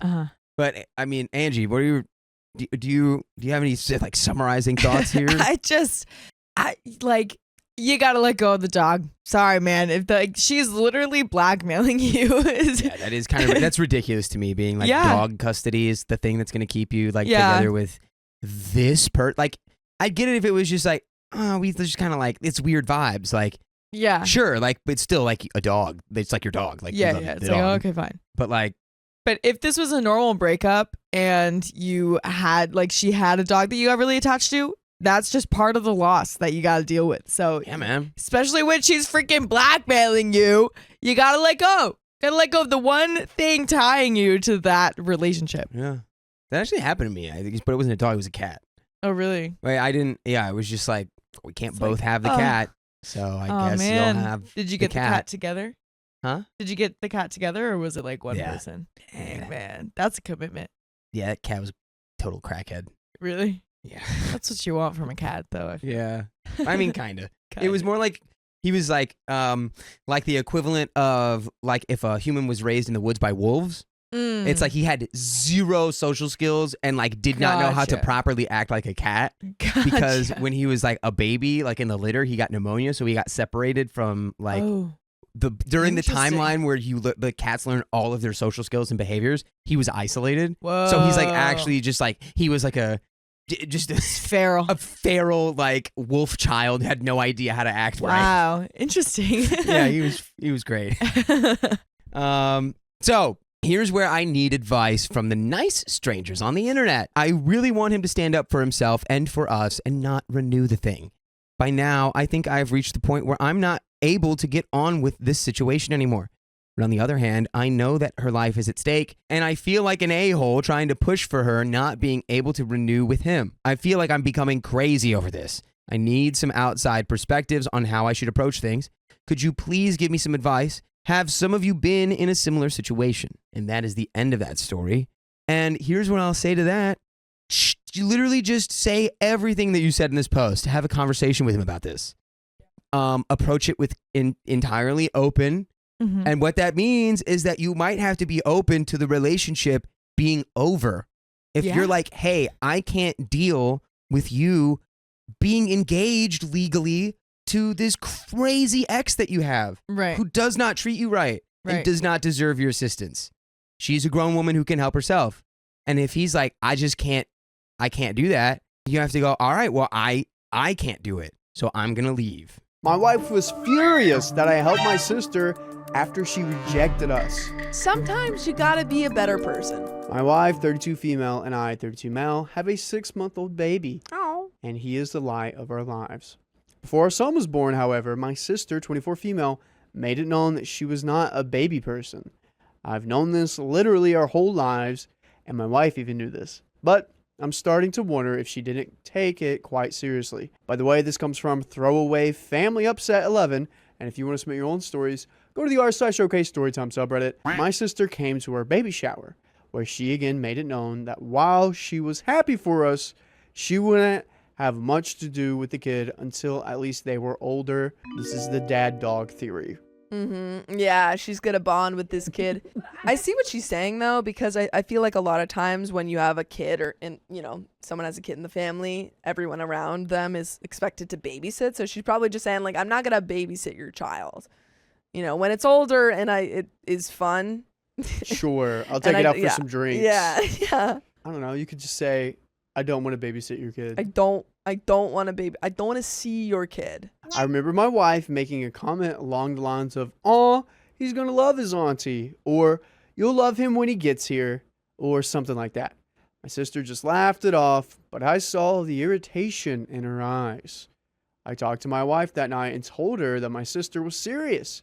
I know her, and she really doesn't like babies or small childrens. They feel like ants to her. So we wouldn't try to force her into an interaction much with our little one until she's ready. We had a bit of a back and forth, but the conversation basically ended with my wife saying, "Okay, of course, we won't force her." Fast forward a few months, our baby boy is here. My sister showed up at the hospital and brought us a balloon to show her support, but she didn't really interact much with or look at our newborn, and she quickly left. My wife was too distracted with doting on and loving our son to really notice. Fast forward a few months when our son was 5 months old, and I planned to have a nice dinner date for the two of us at a very exclusive restaurant, a place she's always wanted to go that was always booked out. I surprised her with a reservation that I had booked a few months in advance around her birthday. I thought it would be good for the both of us to have a night out, take a quick breather from parenthood, and reconnect as a couple. She was very excited for it, and so was I. A few hours before our reservation, however, our babysitter canceled. Dang, that sucks. That's rough. All right, babysitter, you either find someone or you're paying for my dinner. Yeah, I feel like day of cancellation, you gotta find someone. He's Why are you 12 canceling as a previous babysitter? Why are you canceling day of? These 12-year-olds acting like they run the world. Unbelievable. My wife frantically suggested we call my sister since our parents are both aged and not able to move around much. I knew my sister was going to say no, but my wife was very insistent. I tried calling a few friends first, but everyone was busy or couldn't since it was very last minute. Finally, after my wife insisted some more, I called my sister. I told her what was going on, and of course, I was right about her answer. She said she was sorry, but she didn't want to. I told my wife this. My wife asked me if I could put her on speakerphone. I was hesitant. After I put it on speaker, my wife shouted loudly onto the phone, "Why won't you come watch your nephew?" Yikes. Yikes. My sister was so silent. Awkward. That is That's really like weird. if in an alternate world where Sam wouldn't want to take care of my kids. Alternate. You don't know about this world? No, he definitely would want to take care of my kids. Oh, okay. He'd be he's gonna be a great uncle. But in an alternate world where he doesn't want to take care of my kids, I feel like it would be so like I would be just so upset at my partner if they like shouted at him after he told us that he didn't, after she said to them, I don't want to be a part of it. I'll be part of it later. I don't do kids, blah, blah, blah, blah. And then she's like, put her on the phone. Put her on speaker. She's really wanting some nice dinner time with you, though. Like, personally, if it was me, I would be like, oh, you guys need help. I'm going to help you take care of the kids. That's my own personal thing. I would help to take care of the kids. However, she has made it very clear that she doesn't want any involvement. So, like, you got to respect those wishes. You know what I would do? What? You know those at police stations, those like baby things? Baby drop-offs? Yeah, put in the baby drop-off. Oh, my God. And then go on the date. And then come back and be like, oh, my God, my baby. Found my baby. How did it get here? So that's great advice. Hey, do you want to go on the dinner did date you or want to not? go on the date? You booked it months ahead. What else are we supposed to do? Nah. My sister was silent for a moment. She said she wasn't comfortable. My wife said, "Why not? He's your nephew." Oh my goodness. Girl. At this point, I took her off speakerphone and told my sister I'd call her back. My wife was hysterical and in tears. We didn't end up making the reservation. Clearly not. I tried to confront her by telling her that we could still do something that weekend for her birthday and that I'd reschedule the reservation for whenever they were next available. But she wasn't in a good mood for a couple of days after this occurred. And I knew at that point that she really disliked my sister. Yesterday was a day that everything went south. I got a call from my sister saying that she needed to come here to take her to the hospital. She was having an emergency. She lives less than 10 minutes away. This was at about 11 p.m. Baby and wife are asleep. I texted my wife where I was going before I left, just in case she woke up, and then I left, which is important because during this stage, sleep is very important for the wife, so you don't want to wake her up. Yeah. Everything went well. My sister is okay, but we didn't get out of the hospital around 6 a.m. When I got home this morning, my wife at first didn't say a thing to me. I asked her if she got my messages throughout the night and if she was all right. She didn't speak. I went to my office to work. Yes, I work on Sundays. And about 10 minutes later, she barged into the room and started yelling. She told me that it's insane that I left her in the middle of the night to go help someone that doesn't want to help us. Okay. She said that if it was that big of an emergency, my sister should have called an ambulance and that I should have woken her up to tell her first. Okay. The only thing that I kind of agree with is the wake her up. Because if this is an emergency, even though she needs her sleep in terms of baby, I would have been like, hey, I just found out this emergency thing. I need to go. I'll be back. I'll be back when I can. I'll keep you updated. I probably would have woken her up. I don't know. If I knew my wife hasn't slept solid for a minute, I probably would have let her set some text and explained in the text. Yeah. Hey, which I is didn't what wake you up did. because you really need some sleep and I love you, but my sister, blah, Yeah. blah, blah. That's the only point I would give to the wife, though. On the other hand, I'm sorry, you guys going to a dinner is not an emergency. A booked out dinner she's wanted to go, and it's birthday dinner. Yeah. Really, really sucks that you don't have anyone who could come. It's like that terrible. I wish I'd you guys be could have so called me. sad. I would have watched your baby. I would have watched your baby. So sad. It's not an emergency, you know? Yeah. I would hope that if you were having an emergency and you needed someone to watch this kid, your sister would do it. Because if she didn't, if you had an actual emergency and your sister said, no, I cannot watch your child because I'm not a kid person, she's the a-hole. Yeah. Point blank. Point blank. You didn't have an emergency. Your OP's sister was having an emergency, and therefore OP needed to go help them or help his sister. We went back and forth for a bit, but in the end, she told me that if I don't cut my sister off, she doesn't know what will happen to our relationship. Oh my goodness. And that I need to prioritize our family. I really... I don't know. I don't like this. Probably the reason why the sister was so adamant about not watching the baby is because she knew that you would make her babysit your kid. No, I really feel like I would have a conversation with my wife and say hey, why are you so adamant that specifically my sister needs to be the one, when she told us and you said that you agreed. So why now are you coming and saying did you never actually agree and you were just trying to placate me? Which is weird. Why all of a sudden do we need to do this? Yeah. I'm not, don't give me this weird ultimatum just because you lied. I know she is still upset about what happened last month, but to completely cut off my sister, I don't think that that's at all an appropriate thing to do. All my sister did was assert her boundaries. I won't lie, I was hurt and a bit frustrated when we lost our reservation, but I got over it because I've known that my sister wouldn't want much to do with the baby for a while. I love my wife and my family more than anything, but my sister is also one of my loved family members. She has shown up, in a way, to the baby shower and the birth. Other than when caring for the baby, my wife and I haven't spoken much today. But I don't want things to continue like this. I don't know how to approach the subject. She's still dealing with postpartum hormones, so... Yeah, I can definitely see that. So I understand she may be feeling on edge and protective of the baby. But I feel like we should address this sooner rather than later. I just want to in a delicate, passionate way towards both of them. We have some comments. Yeah, I think that I think your wife is definitely going through some sort of hormonal thing or PPD. And I don't know, this is tough for her. She's going through this big change of becoming a mom. Ooh. And I think that maybe, and I don't want to, I've never obviously been a parent, but I think when you have your kid, you're this is the most important person in the world. Oh, yeah. And then someone else doesn't think that. And you're like, what? You don't think my child is the most important thing in the world? Yeah, you got a little bit of a God complex going on. It is hard. If my brother said he wouldn't watch my kid when I need him in a clutch moment, that would be hard. Yeah. And now I'm thinking if my sister-in-law said that, in a way, I'd probably be like, Yeah. I don't know how I feel about that. I definitely would. The problem is that But I wouldn't cut them off. I would not cut them off. the problem is that she told everyone in advance what she wanted her role to be, and OP knows this about her, and OP's super understanding, but his wife just seemed to think that she could convince her otherwise, and that's the issue. It's like she came into this whole thing with the expectation that she could change OP's sister. Comment 1, your wife is an a-hole. Your sister said she's happy for you guys, but she's not comfortable interacting or babysitting. Your wife is not entitled to your sister's time, and she shouldn't be stopping all over her boundaries.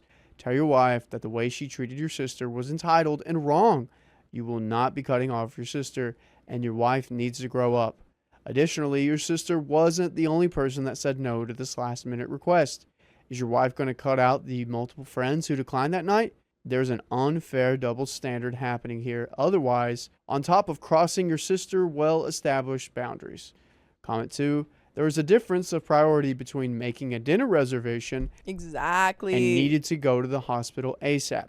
One is about pleasure and the other is about health. It sounds like your wife never actually respected your sister's feelings about kids and dismissed them because she obviously knew better. And now she's trying to manipulate you to cut her off because the sister isn't giving in to her demands. You are kind of at fault for letting it go that far and calling your sister and putting her on speaker. She had been very clear with you, but you still chose to put her in this situation because you didn't feel like standing up to your wife. It's time she understands that just because she thinks something should take priority doesn't mean others will see it that way. That your sister has always been clear about it and that she has done nothing out of character. That you don't see what she's done as bad. You can ask for a favor and the person you ask has a right to say no for whatever reason. Otherwise, you are not asking, you are commanding, and none of you have that right to order your sister and treat her time as your own, even though it's what your wife wants you to do. She is not respecting your sister and looking very entitled. OP responds. This comment gave me some perspective. I kept thinking that perhaps my wife was having a hard time understanding. She's very family oriented and always wanted children, considers it her purpose in life. So maybe she couldn't understand sister's point of view at first. I explained it many times to her, and there were some instances where she seemed to understand, but now looking back at it, she didn't really get it. I think she thought once the baby got here, everything would change, and I'd be surprised / upset that it didn't. I admit putting sister in that situation was a thoughtless act. Wife was just really pestering me and was getting angrier and angrier, and I felt very overwhelmed, so I gave in. Sister's not a bad person. She's just not a kid person. That's the end of that story. I think, yeah. Yeah. You knew going in, and I think OP is juggling this really hard, or is standing between these two very just difficult situation of knowing his sister and knowing his wife. Yeah. And trying to manage both of those personalities. Yeah. Which is a difficult position to be in, but I think OP's doing his best. He's doing his best. It's not a fair place to be. No. He knows what he has to say to his wife. I think he's procrastinating. Absolutely. Yeah, he's like, I really don't want to do that. How But long can you maybe procrastinate for a week? No, she said she's like not even talking to him. Maybe 2 then. Dang. No, I think know. to talk to your wife as soon as possible. Get this figured out. Your sister's not going away. Your wife's not going away. And your kid's certainly not going away. So let's work on this. If your wife is very family oriented, she probably needs to see an act from the sister in a way. Yeah, I guess to get it's her like reminded of that. I think it's how is your sister showing up for you guys in other ways? Because I think that it is one thing to say I'm not going to be there for your kid in like a nanny way. But if she's not showing up for you guys or helping you out in any ways, because you don't have to be there for the kid in the sense of like holding the kid, taking care of the kid, etc. You can say like, hey, I know you guys are going through a really, big change right now. I made you dinner one night. Like, how are you showing up in other ways if you can't show up in this way? Because I think it's valid to say I can't show up in this way. Yeah. But I don't know. I think I'm a kind of an active service person. So I'm like, How else are you helping these people who are new parents? Yeah. But that's the end of that story. And we got another. I stopped paying my mother-in-law's rent because of her actions. Actions have consequences. Indeed they do. Something that also this episode has is a trigger warning for physical altercation. I'm Yaz, 36 female, and I married my current husband, Carl, 39 male, less than a year ago. I came to the US on vacation, we met, fell in love, and honestly got married 11 months after meeting. I've been married before, so when I tell you that this is true love, I mean he is my favorite human. By the way, this comes from Yasmin_love on the r/Dusty Thunder subreddit. And if you want to submit your own stories just like this, go to the r/OK Storytime subreddit. I'm Matt. I'm Dakota. We try to give you our best advice, but we haven't experienced most of these situations ourselves. So if you have, give us your take in the comments. Let us know what you've done and what you would do. His mother, on the other hand, let's just call her Karen, is more than a piece of work. For context, she raised Carl by herself after his father passed away when he was 3 years old. She had a daughter, but she passed away around 1996. I understand her attachment to him to some extent, and I've never gotten between them. That said, he never brought home a girl until he met me. He never lived outside of her house until he met me. Now, if you're thinking, wait, you said your marriage is less than a year old and you got married almost a year after meeting, you're right. He moved out of her house as an innocent man at 38 years old when we met. She threw a fit when we moved in together, and she said he was going to abandon her. Then, while we were setting up our first apartment, she came by and demanded he take her to some game night he had promised to attend. He went with her, but he told her he didn't like the way she did that, as she was rather rude towards me when she demanded he come with her. Long story short, they went, she got mad, fell on her then 75-year-old behind, and I had to drop everything to be by her side since my husband is on the spectrum and was overstimulated and couldn't handle the hospital chaos. Dang, this is really unfortunate because it just seems like clearly like mother-in-law needs like some therapy. I don't know if there was something there before, but it's stemming to her loss, and she's latching onto the one family she has left. She feels like she's being robbed of her family by OP by Yaz, and I can understand why she's feeling hostile. Yeah. However, she's doing this the wrong way, and she needs to let her son live his own life. Fast forward to why I am now in a very livid state. My mother came to visit me for a few months. When we were taking her back to the airport, Karen decided she wanted to come along to get out of her apartment for a while, as it was about 4 hours round trip to and from the airport. During the drive, Carl made a driving mistake. He's a new driver, and unable to handle his emotions, he was being really hard on himself. My mom attempted to say something supportive, and he snapped at her. I was offended by that, but he immediately recognized it and apologized. I didn't want to talk about it then, so I just said no comment and kept quiet the rest of the journey. He misinterpreted my response and kept bugging me to talk to him.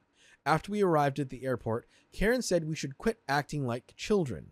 Carl snapped and said he isn't a child. She followed up by saying she wasn't just talking about him and asked how many times he had to apologize. At this point, I was really upset at her meddling, so I asked him to address it. He spoke to her privately, and her response was that he wasn't her boss and she'd say whatever she wanted. Now, I was pissed and felt like he couldn't handle tough conversations with his mother. However, she had involved me in her rude comments before, so I decided I'd say something myself. When we were almost at her apartment dropping her off, I told her I'd like to say something. I explained that what she did back there was rude and inappropriate, and I asked her not to do that again. She doubled down. She said that if I weren't acting like such a kid, she wouldn't have to say anything. I told her that I didn't think she understood what I was saying. This was a marriage, and I was setting a boundary. She would not speak to me like that again, and would not butt into anything my husband and I had between us. She asked what I was going to do about it, and said she would say whatever she wanted to say. You just gotta love that. It's just like, so I'll do whatever I want. And then it's like, wait, I have consequences though? It's so funny that she's mad at them for being childish when she's being worse.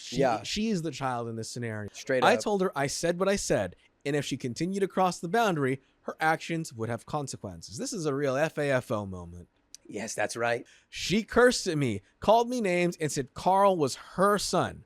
I cursed back and told her not to disrespect me in my own car. By this time, Carl had pulled up to her apartment, so I told her to get out of my car and that she was no longer welcome in my home or my space until she learned some respect. She refused to get out and told me to make her. I got out of the car and went around to open the door, telling her firmly to get out because by this time I was seeing red. The situation escalated when she became aggressive and started yelling and gesturing wildly at me. In the chaos, she ended up with some minor bruising on her hands. She has AFib and is on blood thinners, so she bruises easily. Carl was trying to calm the situation down and keep the neighbors from calling the police. Even after we got home and Carl called her to tell her he didn't appreciate what happened, she insisted I had attacked her. Since this happened yesterday, Carl has told her she's no longer welcome in our home and she's not permitted to talk to me or come near me, and she'll only get dutiful check-ins from him, but no hangout movie dates or company because he's disappointed in her and disgusted by her behavior.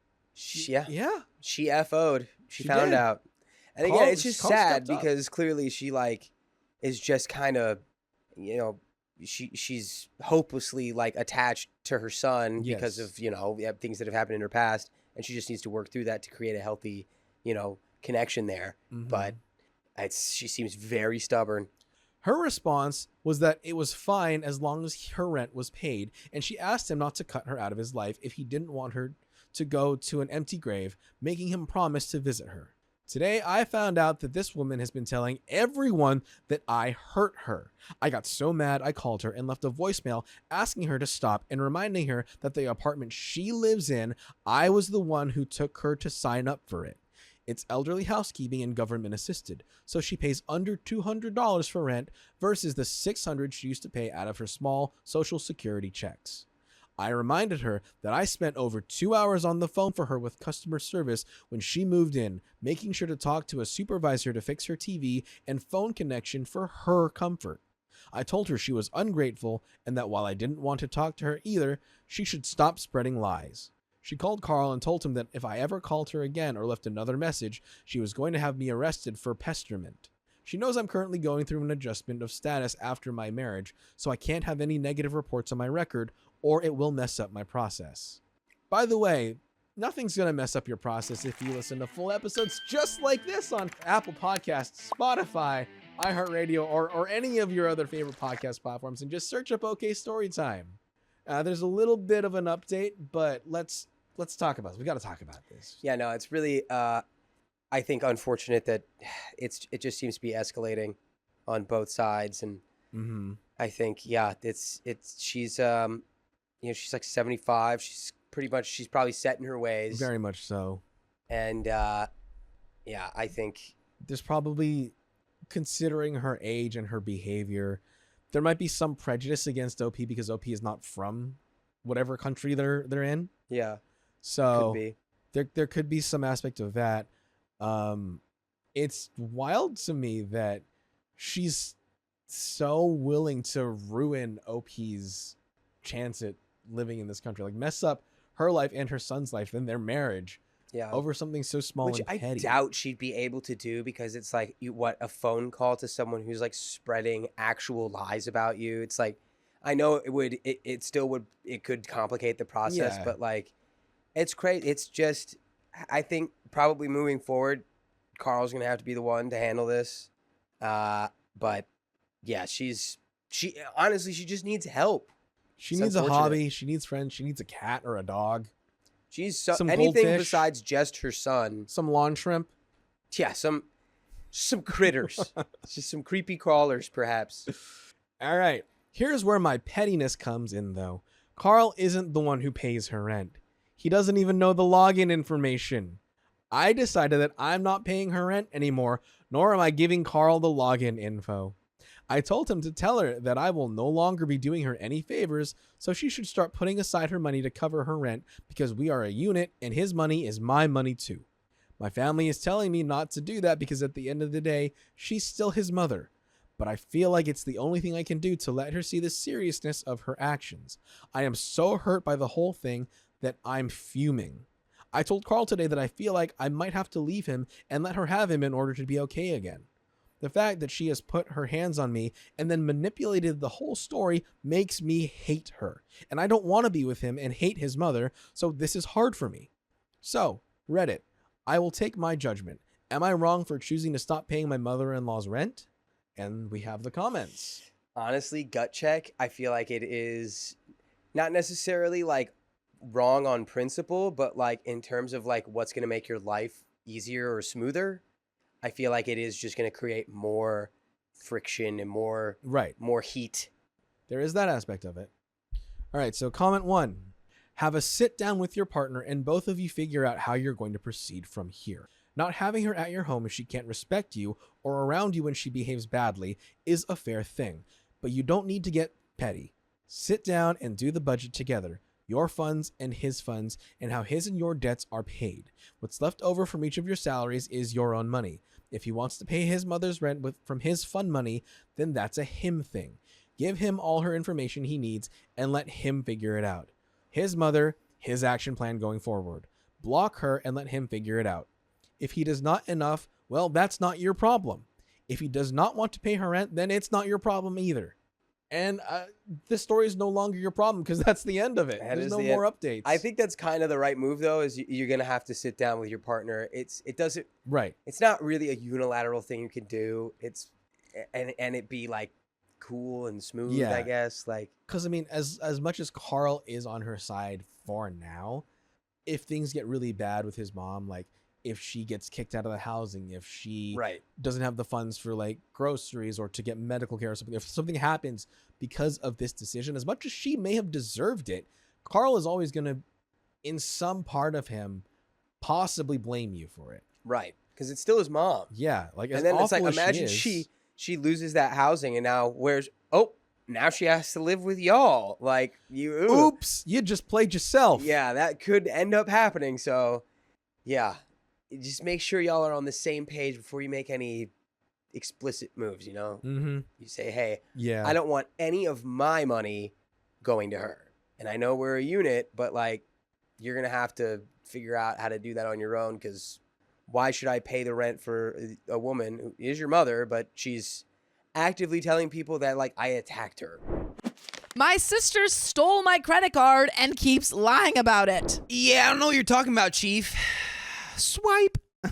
She has an issue of keeping up with the Joneses. Her friends have lots of cool stuff, and she idolizes those beauty bloggers and YouTubers and wants the things they have. My parents are extremely wealthy, but strict. They would reward us with things when we did well in school. She pulled C's this year and asked for an iPhone and was obviously refused. By the way, this comes from 12 Yokelepto. And if you want to submit your own stories, go to r/OK Storytime subreddit. So, early this year, in September/October, I noticed a lot of my makeup and shoes were going missing. We have the same size feet, and the makeup items were popular cult classics. I put up a camera when I went to work one evening and came back to check. Lo and behold, she was taking stuff from my drawers and sitting down at my vanity to use it. Whatever, she's 12, she wants to use makeup. I destashed some items I never used, and I gave her a fair amount. For her birthday, my other sister and I, other sis does not live with us, chipped in for a Sephora gift card. We thought maybe then she'd stop taking my stuff. It did stop, it looks like, because nothing has gone missing, and I recorded for about a month and only saw her in my room when she went to fetch the dog, so nothing suspicious. However, lately she's been getting packages from Amazon, she's buying Sims games, and she's using a Netflix account. She stated she's been winning all of these things, and despite questioning her, she refused to really admit where she got all of this stuff from, so I dropped it. Yeah, I won Netflix.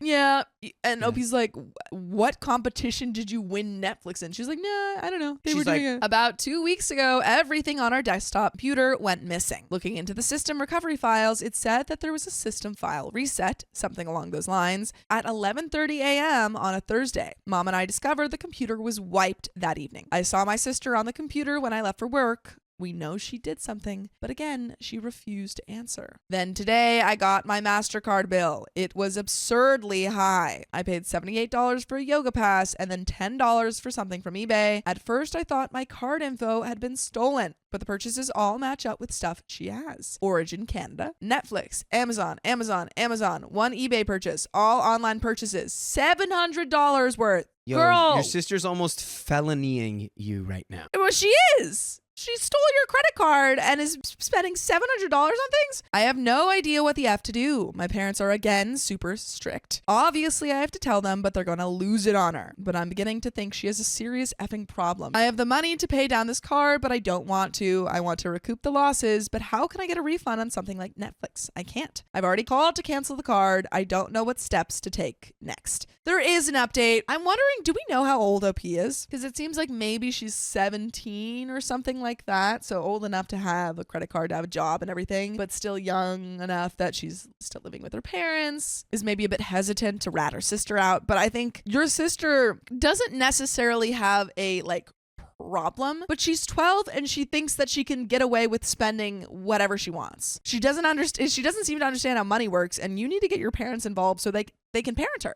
Low key, I don't know, it feels like you kind of might have set this up accidentally by catching her stealing from you and then letting it happen. happen. And then instead of telling her about it, you gave her the thing that she was stealing from exactly. you. And then she just you got rewarded away with her. it. You rewarded her. So she was like, I am a master criminal. Yeah, and if you don't tell your parents, you're like, oh, I don't want to get in trouble. She's done a bad thing. She stole $700. Yeah. She needs to be parented. She needs a form of punishment in some way. But there is an update. I just want to add in some points that came up in comments. I did get mad at her when she stole from me the last time. I thought that being proactive by helping her get what she wants in a proper way would help. But we did have a nasty fight about it. I didn't just shrug it off. I now realize I totally effed that up. My parents were strict when I was younger, so to me, strict is just the word for them. But for her, they have completely checked out. I am basically her parent. My older sister, not as much. But she still is involved a fair amount more than my actual parents are. Yikes. I do want to lock my door, but it's where the dog hangs out and he needs to leave to pee sometimes, so I'm hesitant. I did, however, decide to order a nanny cam for my bedroom. I am still considering the lock. Last night I came home from work and my parents had gone to bed as well as my sister, so I decided to leave it until the morning, but I heard giggling coming from my sister's room, so I approached her and I decided to ask her about it before I talked to my parents.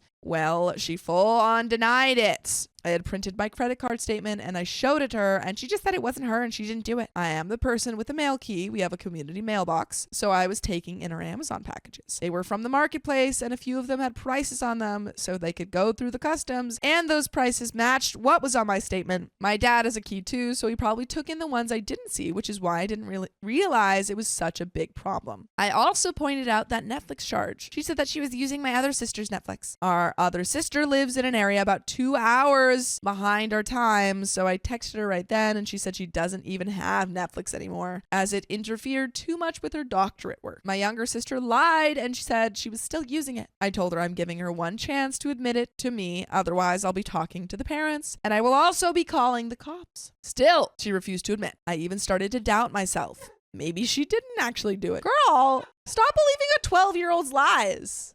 I'm sorry, but that's so funny that she just hit the no, No, I didn't do that. I didn't you do hit it. so well that she's like, did she do that? Did I do this? She's like, maybe someone else was buying the freaking Squishmallows. Apparently that works so well it can even make you president. I was going over all the charges and realized she'd have to have an Amazon account. I was the one who set up her email address so many years ago. If she forgot her password, my email was the recovery. I reset her password through my email. Not only has she charged $700 in the last billing cycle, but yesterday she bought 2 more things off of Amazon and iTunes receipt, got a receipt from a site called the Sims Resource, and a Club Penguin membership. She's really using your credit card to buy resources for the Sims video game. Girl, what? Do we know what date this was posted? Because, well, no, if it was recently, then why is she paying for the membership? Because you can get it for free now. They totally rebooted that. Like, why is she paying for a membership? when You get it for fool. free? She got the You paid idiot. membership. Well, it's not like she's paying for it. This is 10 years ago. Dang, wait, so this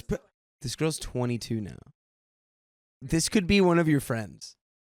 And you wouldn't even know. I reset her Amazon password and I canceled the order she placed. I emailed Club Penguin and Netflix and told them she was a minor and was not authorized to purchase the membership. Club Penguin was awesome and they reversed the charges for me. Nice. I guess they deal with this a lot. Netflix hasn't responded yet. This morning I talked to my parents. They offered to pay it for me and I told them that's not the point. I want her to learn what she did was wrong. They just dismissed it. So I told them if they don't do something, then I will not be doing their job for them anymore. I will disengaged totally from my sister's life. I told them that by ignoring this, my grad school applications are immediately moved out of province. This did upset them because my older sister has gone the same route due to their crazy behavior, so they decided to talk to her. I don't know what they said as I had to go walk my dog, but looks like there's been zero consequences because she looks fine and is still holed up in her room. My dad just transferred the amount to my bank account, so I'm assuming they still don't give a crap. I haven't yet paid the card. It is due August 27th, so I have time. This is so frustrating. How is no one caring? Because they're rich. I feel like these parents are just super rich and they're like, whatever, it's just a couple, like, you know, it's a couple $100. Who cares? Do the rich not have principles? Sometimes no. Or like just like generally like being like, hey, don't be a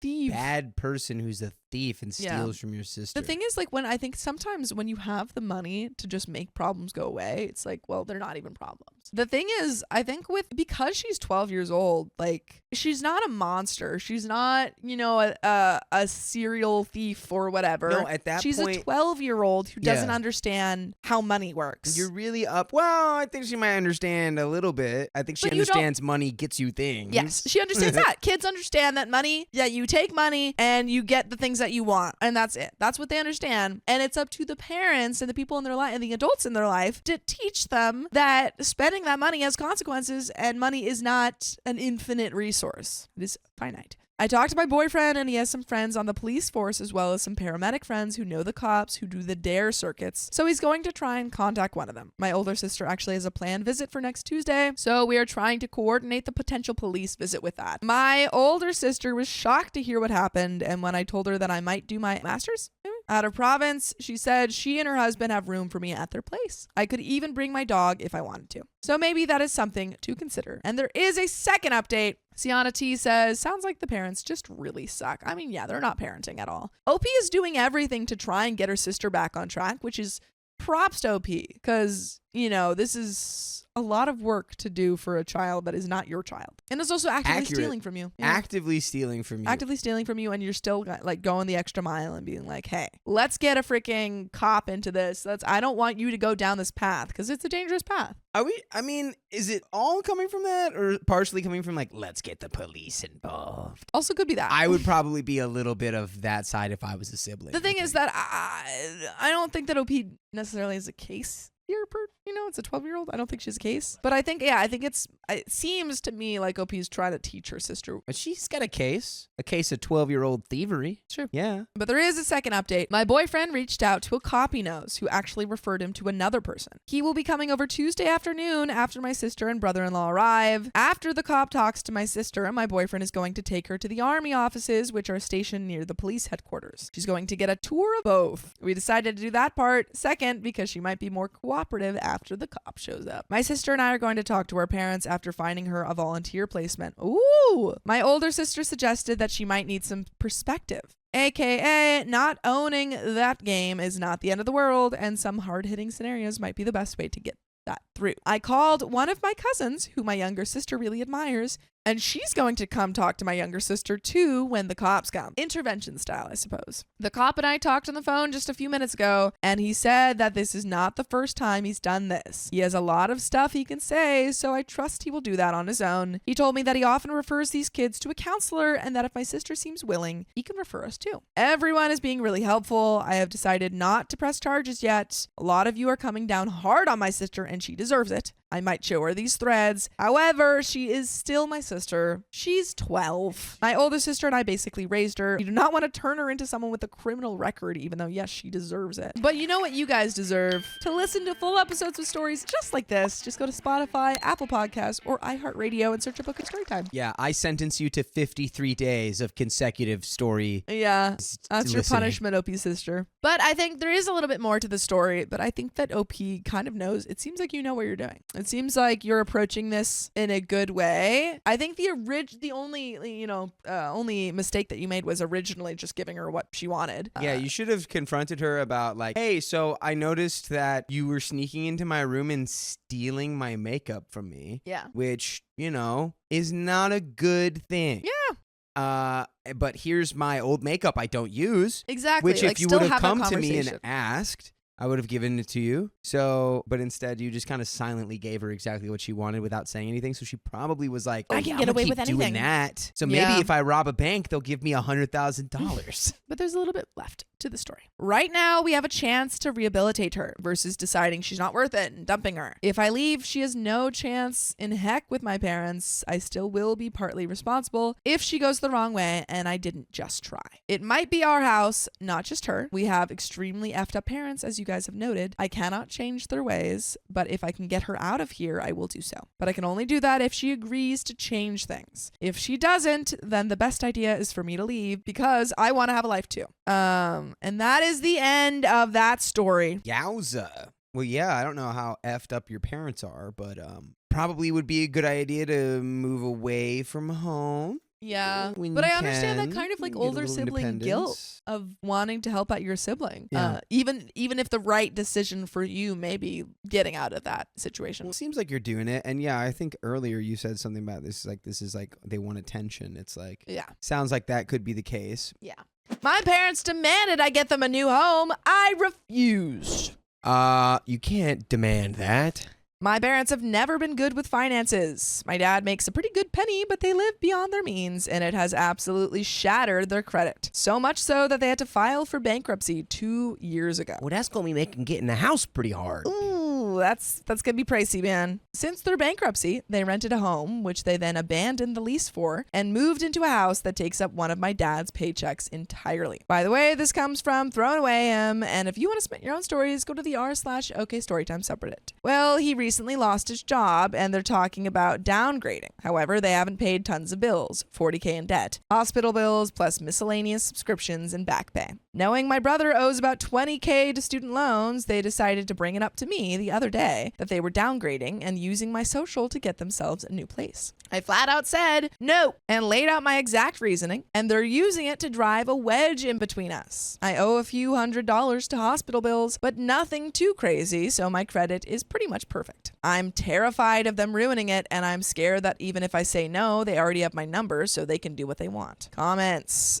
Comment 1 says, tell them F no. Tell them if they do, you'll call the cops. Yes. Tell your parents to get their crap together. It's gonna suck, but don't let them put you into a giant hole like they're in. Also, start getting periodic credit checks to make sure they haven't already. Comment 2, you're working on moving out by September. Does that mean you have a place lined up? Solidify plans to move out ASAP. Get out sooner if you can. But if you can't, and they do punch you out, I bet anything you can survive for 1 to 2 months, whether it's couch surfing or staying in crappy hotels or sleep in your car, you can last until September. Figure out what you'll do if they do punch you out. If you know you can survive on your own, they can't threaten you effectively. The stuff about them using your social security number scares me. I've heard that people who had their identity stolen can sometimes spend years trying to fight their bad credit scores. Start collecting documentation. Yeah, that's what I was gonna say. Keep any texts or notes they've written where they say they're going to use your credit or social security number or anything else relevant. Start writing them notes, emails, texts, and as follow-ups to your verbal conversations. I think you should talk to a lawyer ASAP to figure out how to prevent them from stealing your identity, though I don't know how they could go about it. Good luck, OP. OP says, couch surfing is a tad bit hard to do as I moved to a new town where I know no one. Living in my car would be easy if it was just that, my car. It's my car in their name. My plan is to move out by September with my SO lives upstate. He's got the place lined up and I've been sending him money to aid him in the process. I have a job lined up already, so it's just a matter of us getting our own place. And there is an update, but if you can live with your SO for a month, hopefully, that's the move. What are you sending him money for? I'm confused. To buy the place, I think. Are they renovating it or something? I don't know. Or it's like what? Because it sounds like it's like I don't know. That made my eyebrows grow up. I'm hoping that your SO is not just taking your money, but definitely if your parents are throwing around the idea that they're gonna use your information to get a house, get a microphone, record a conversation, and be like, hey, I don't know if I'm cool with you guys doing this stuff with my information, and then just record their responses to everything so that you can cover yourself. Absolutely. There is an update. I had a talk with both parents and sat them down and voiced my concerns again and told them that they will not and cannot use my credit. I know they have scanned copies of my card, so when they said they could do it regardless and that they can do what they want, and if I don't like it, I can pack my crap and leave, I got a bit more testy. I told them, if you can use my social security number on anything of yours and damage my future and my potential to be a good citizen, I'll throw you both in federal penitentiary regardless. They seemed dumbstruck. I told them that it was my identity and my privilege and responsibility to make sure that my credit is taken care of and that no problems are incurred because of their inability to refrain themselves. I know now that this would be a case of identity theft, even if they were just borrowing my credit. So I made sure to read up / print out my state laws to let them read for themselves what they were up against. Yeah. It's been silent in the house since. They seem dumbfounded. No threat to punt me out. No anything. Just silence. I know my dad is currently preparing to fly off the handle. However, I know that it hasn't occurred yet. As a safety precaution, I did call and get my credit frozen. I realize that this means I'll have to unfreeze it later when I want to apply for credit cards, and the company went through a full disclosure with me, and my credit is untouchable. Cool. I'm very thankful to all of you for your wonderful contributions and words. It means a lot that I can turn to this community in what seems like a hopeless and desperate situation and turn my life stress into knowledge.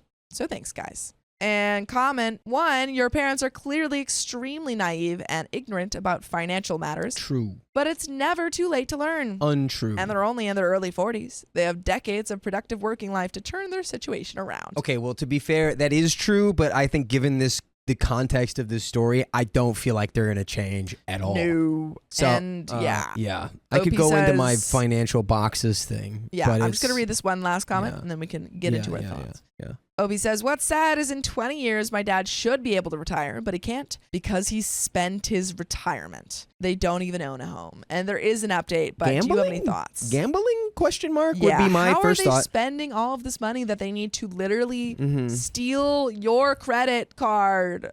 I want you, Or your credit, I mean. all our listeners and watchers, I want you to think about your financials as a box, right? All the money that you make is a box. This is and it Dakota's can be bigger box advice that he or likes to give. or smaller. But if you find that you're using all of the space in your financial box, that's a bad thing. You want to have like a corner. You want like a fourth of your financial box. Imagine that the rest you to be are free. the little Blu-ray box banging around in that box. You know? Right. Yes, Bloop, exactly. bloop, bloop, A common issue is when people who are in a small box and their financial box gets way bigger, You can't bloop around. they then try to fill up that whole box instead of still just taking up part of it, which, yes, just don't take up your whole financial box. Yeah. Come on. But we got an update. My parents were horribly irresponsible with money growing up. Too many credit cards. They took out a second mortgage on their home. They filed for bankruptcy because my father no longer wanted to be there, as he feels the house is cursed by my mother's transgressions. Working where he did, he could have marched out of debt, although it would have taken a while. The house was worth $90K. They owed about $130K on it. Dang, being 40 grand upside down on your house. Ooh, that feels bad. However, he just decided to quit paying everything, and so we were evicted. Oh. They got a pretty great chunk of change after filing bankruptcy, almost $10K. Yeah, totally worth it. And they spent it all on absolutely frivolous things. They paid off some credit card debt, but Dad wanted to fix up his 68 Super Bee and Mom wanted to buy clothes. This woman drives me nuts, by the way. Tells us we're too poor for groceries, but things the kids wanted. One year, even school supplies. In my entire high school career, I had one backpack. But she had clothes being sent to her weekly. That's a problem. That's a real big problem. And with all this money they've had over the years, no college funds, no trust funds, spent their 401ks, they basically effed up their lives and now want my brother and I to work hard and pay for them, pour at them out of debt while sitting on their butt and doing nothing. I don't think so. There were also times that they get so mad at us kids that they banish us from eating in the house. And if they caught us, mostly my dad, they'd pour the food on the ground in front of us and make us clean it up. What? Why? What? Because they're awful. What? Also, when I was 17, I got in a car accident, and even though I wasn't hurt, they pursued $2,000. And since I was 17, I couldn't do anything about it. They put the money in their bank account, and I never saw it. Yeah, where it's like they were gonna, which is fair. If you're in a car accident, you should usually litigate. Yeah. But So they they got the definitely took the money $2,000 that and should have been didn't- yours. The confrontation happened. It was very heated on both sides, with neither of us budging. It instantly became, "You're abandoning us. You won't even help your sick mother. We need you. Read your Bible. God would not want this." Yes, they pulled the dang Bible card, another major hypocrisy of theirs. After dodging all of their emotional advances with things like, "I'm not going to sink like the both of you did, and I'm not abandoning you. I'm keeping my life in order," came the hurricane that is my father. At first it was, "I carried you when you were 18 and didn't have a job. I've always had this weight on my shoulders. I want $800 a month for rent, or you can get your crap and get out. You need to stop disrespecting me or I'm gonna have your cell phone shut off." Yes, my cell phone is on their bill, but I pay them $55 a month to keep mine on. But even that is getting shut off because they've swindled all their money again. I told them I'm getting straight talk. They told me they'd small claims court me for the $200 deactivation fee. I said, go ahead. As far as $800 a month, I barely make $900 a month minus cell phone, gas, everything. It's too unrealistic, so I told them I'd be moving out. Then Dad got on the defensive again about how I'm a horrible daughter. Mom was crying, begging me to help because I'm her best friend. The hospital stay has messed with her head significantly. Apparently, I'm a piece of crap, a witch, a no-good C-word with my life going nowhere. With such wonderful compliments, I'd have to help them out, right? How could you not feel an urge to help those people? Yeah, they're lovely. Come on. It's your best friend. She's like, "I'm your best friend." And he's like, "What?" We're besties. You little C-word. Yeah, well, that's what besties call each other. You need me because you're so pathetic. You're a loser. Yeah, truly a weird way to go about this. Thanks, Mom. Mom bestie. Thanks. So I packed my things, which wasn't too hard of a task, and I put in my 2 weeks notice with my boss. They threatened to sell my car, and at this point, I don't care. Pretty sure that's illegal. Yeah. I live 2 hours away from my hometown, so I'll go there until my boyfriend has a stable apartment up north. Cool. By the way, you can have a stable life if you listen to full episodes of stories just like this. Only if you do that. Only that way. Just go to Spotify, Apple Podcasts, or iHeartRadio and search Apoka Storytime. But there is a little bit more to this story. Ooh boy, your parents suck. And I think that you have to limit and maybe go no contact with them. Because, wow, they're trying to destroy your life. They're trying to drag you down with them. Evidence. Get a recording of them saying they want to do all this stuff. Yeah. Get a recording of them saying that they're going to steal your personal information and use it to open up lines of credit. You need this information to streamline the process. Agreed. But there's a little bit left to the story. Overall, a hilarious talk with every self-absorbed person, belittling comment they could throw at me to hurt me. The thing is, I've watched them pile themselves into credit card debt, mortgage debt. I've seen 2 cars get repossessed. I've watched them walk out on 2 homes and they can't afford this one. There's no way in heck I'm caving. They need the reality check. So thank you, Reddit, for all your great advice. I'm currently living in my car outside of the house just to keep the peace. My brother leaves my bedroom unlocked so I can come in late at night to take a shower. Overall, very stressful, but for the best. At least your brother's on your side. Also, if you're though. worried that your parents are gonna like fly off the handle or something, like I know in the States there's YMCA, Yeah. that you can go, like they have shower services that you can use and stuff. Yeah. I think it's maybe like for a small fee or something, but Mhm. there's public accommodations that can be Yeah. available. I just wouldn't be hanging around. I'd be worried that like I'm going for a shower and Dad comes out and like Yells I at don't me. know, puts like shoves a bananas in my gas tank or something. I don't know. Like, I feel like, isn't that bad? What's the one where? Well, I guess we should say what you don't want to put in the gas tank, but just don't put anything in the gas. Don't put don't put anything but gas in the gas tank. gas. But folks, that's the end of that story and the end of this episode. So if you love us, make sure to subscribe. We love you. And see you tomorrow.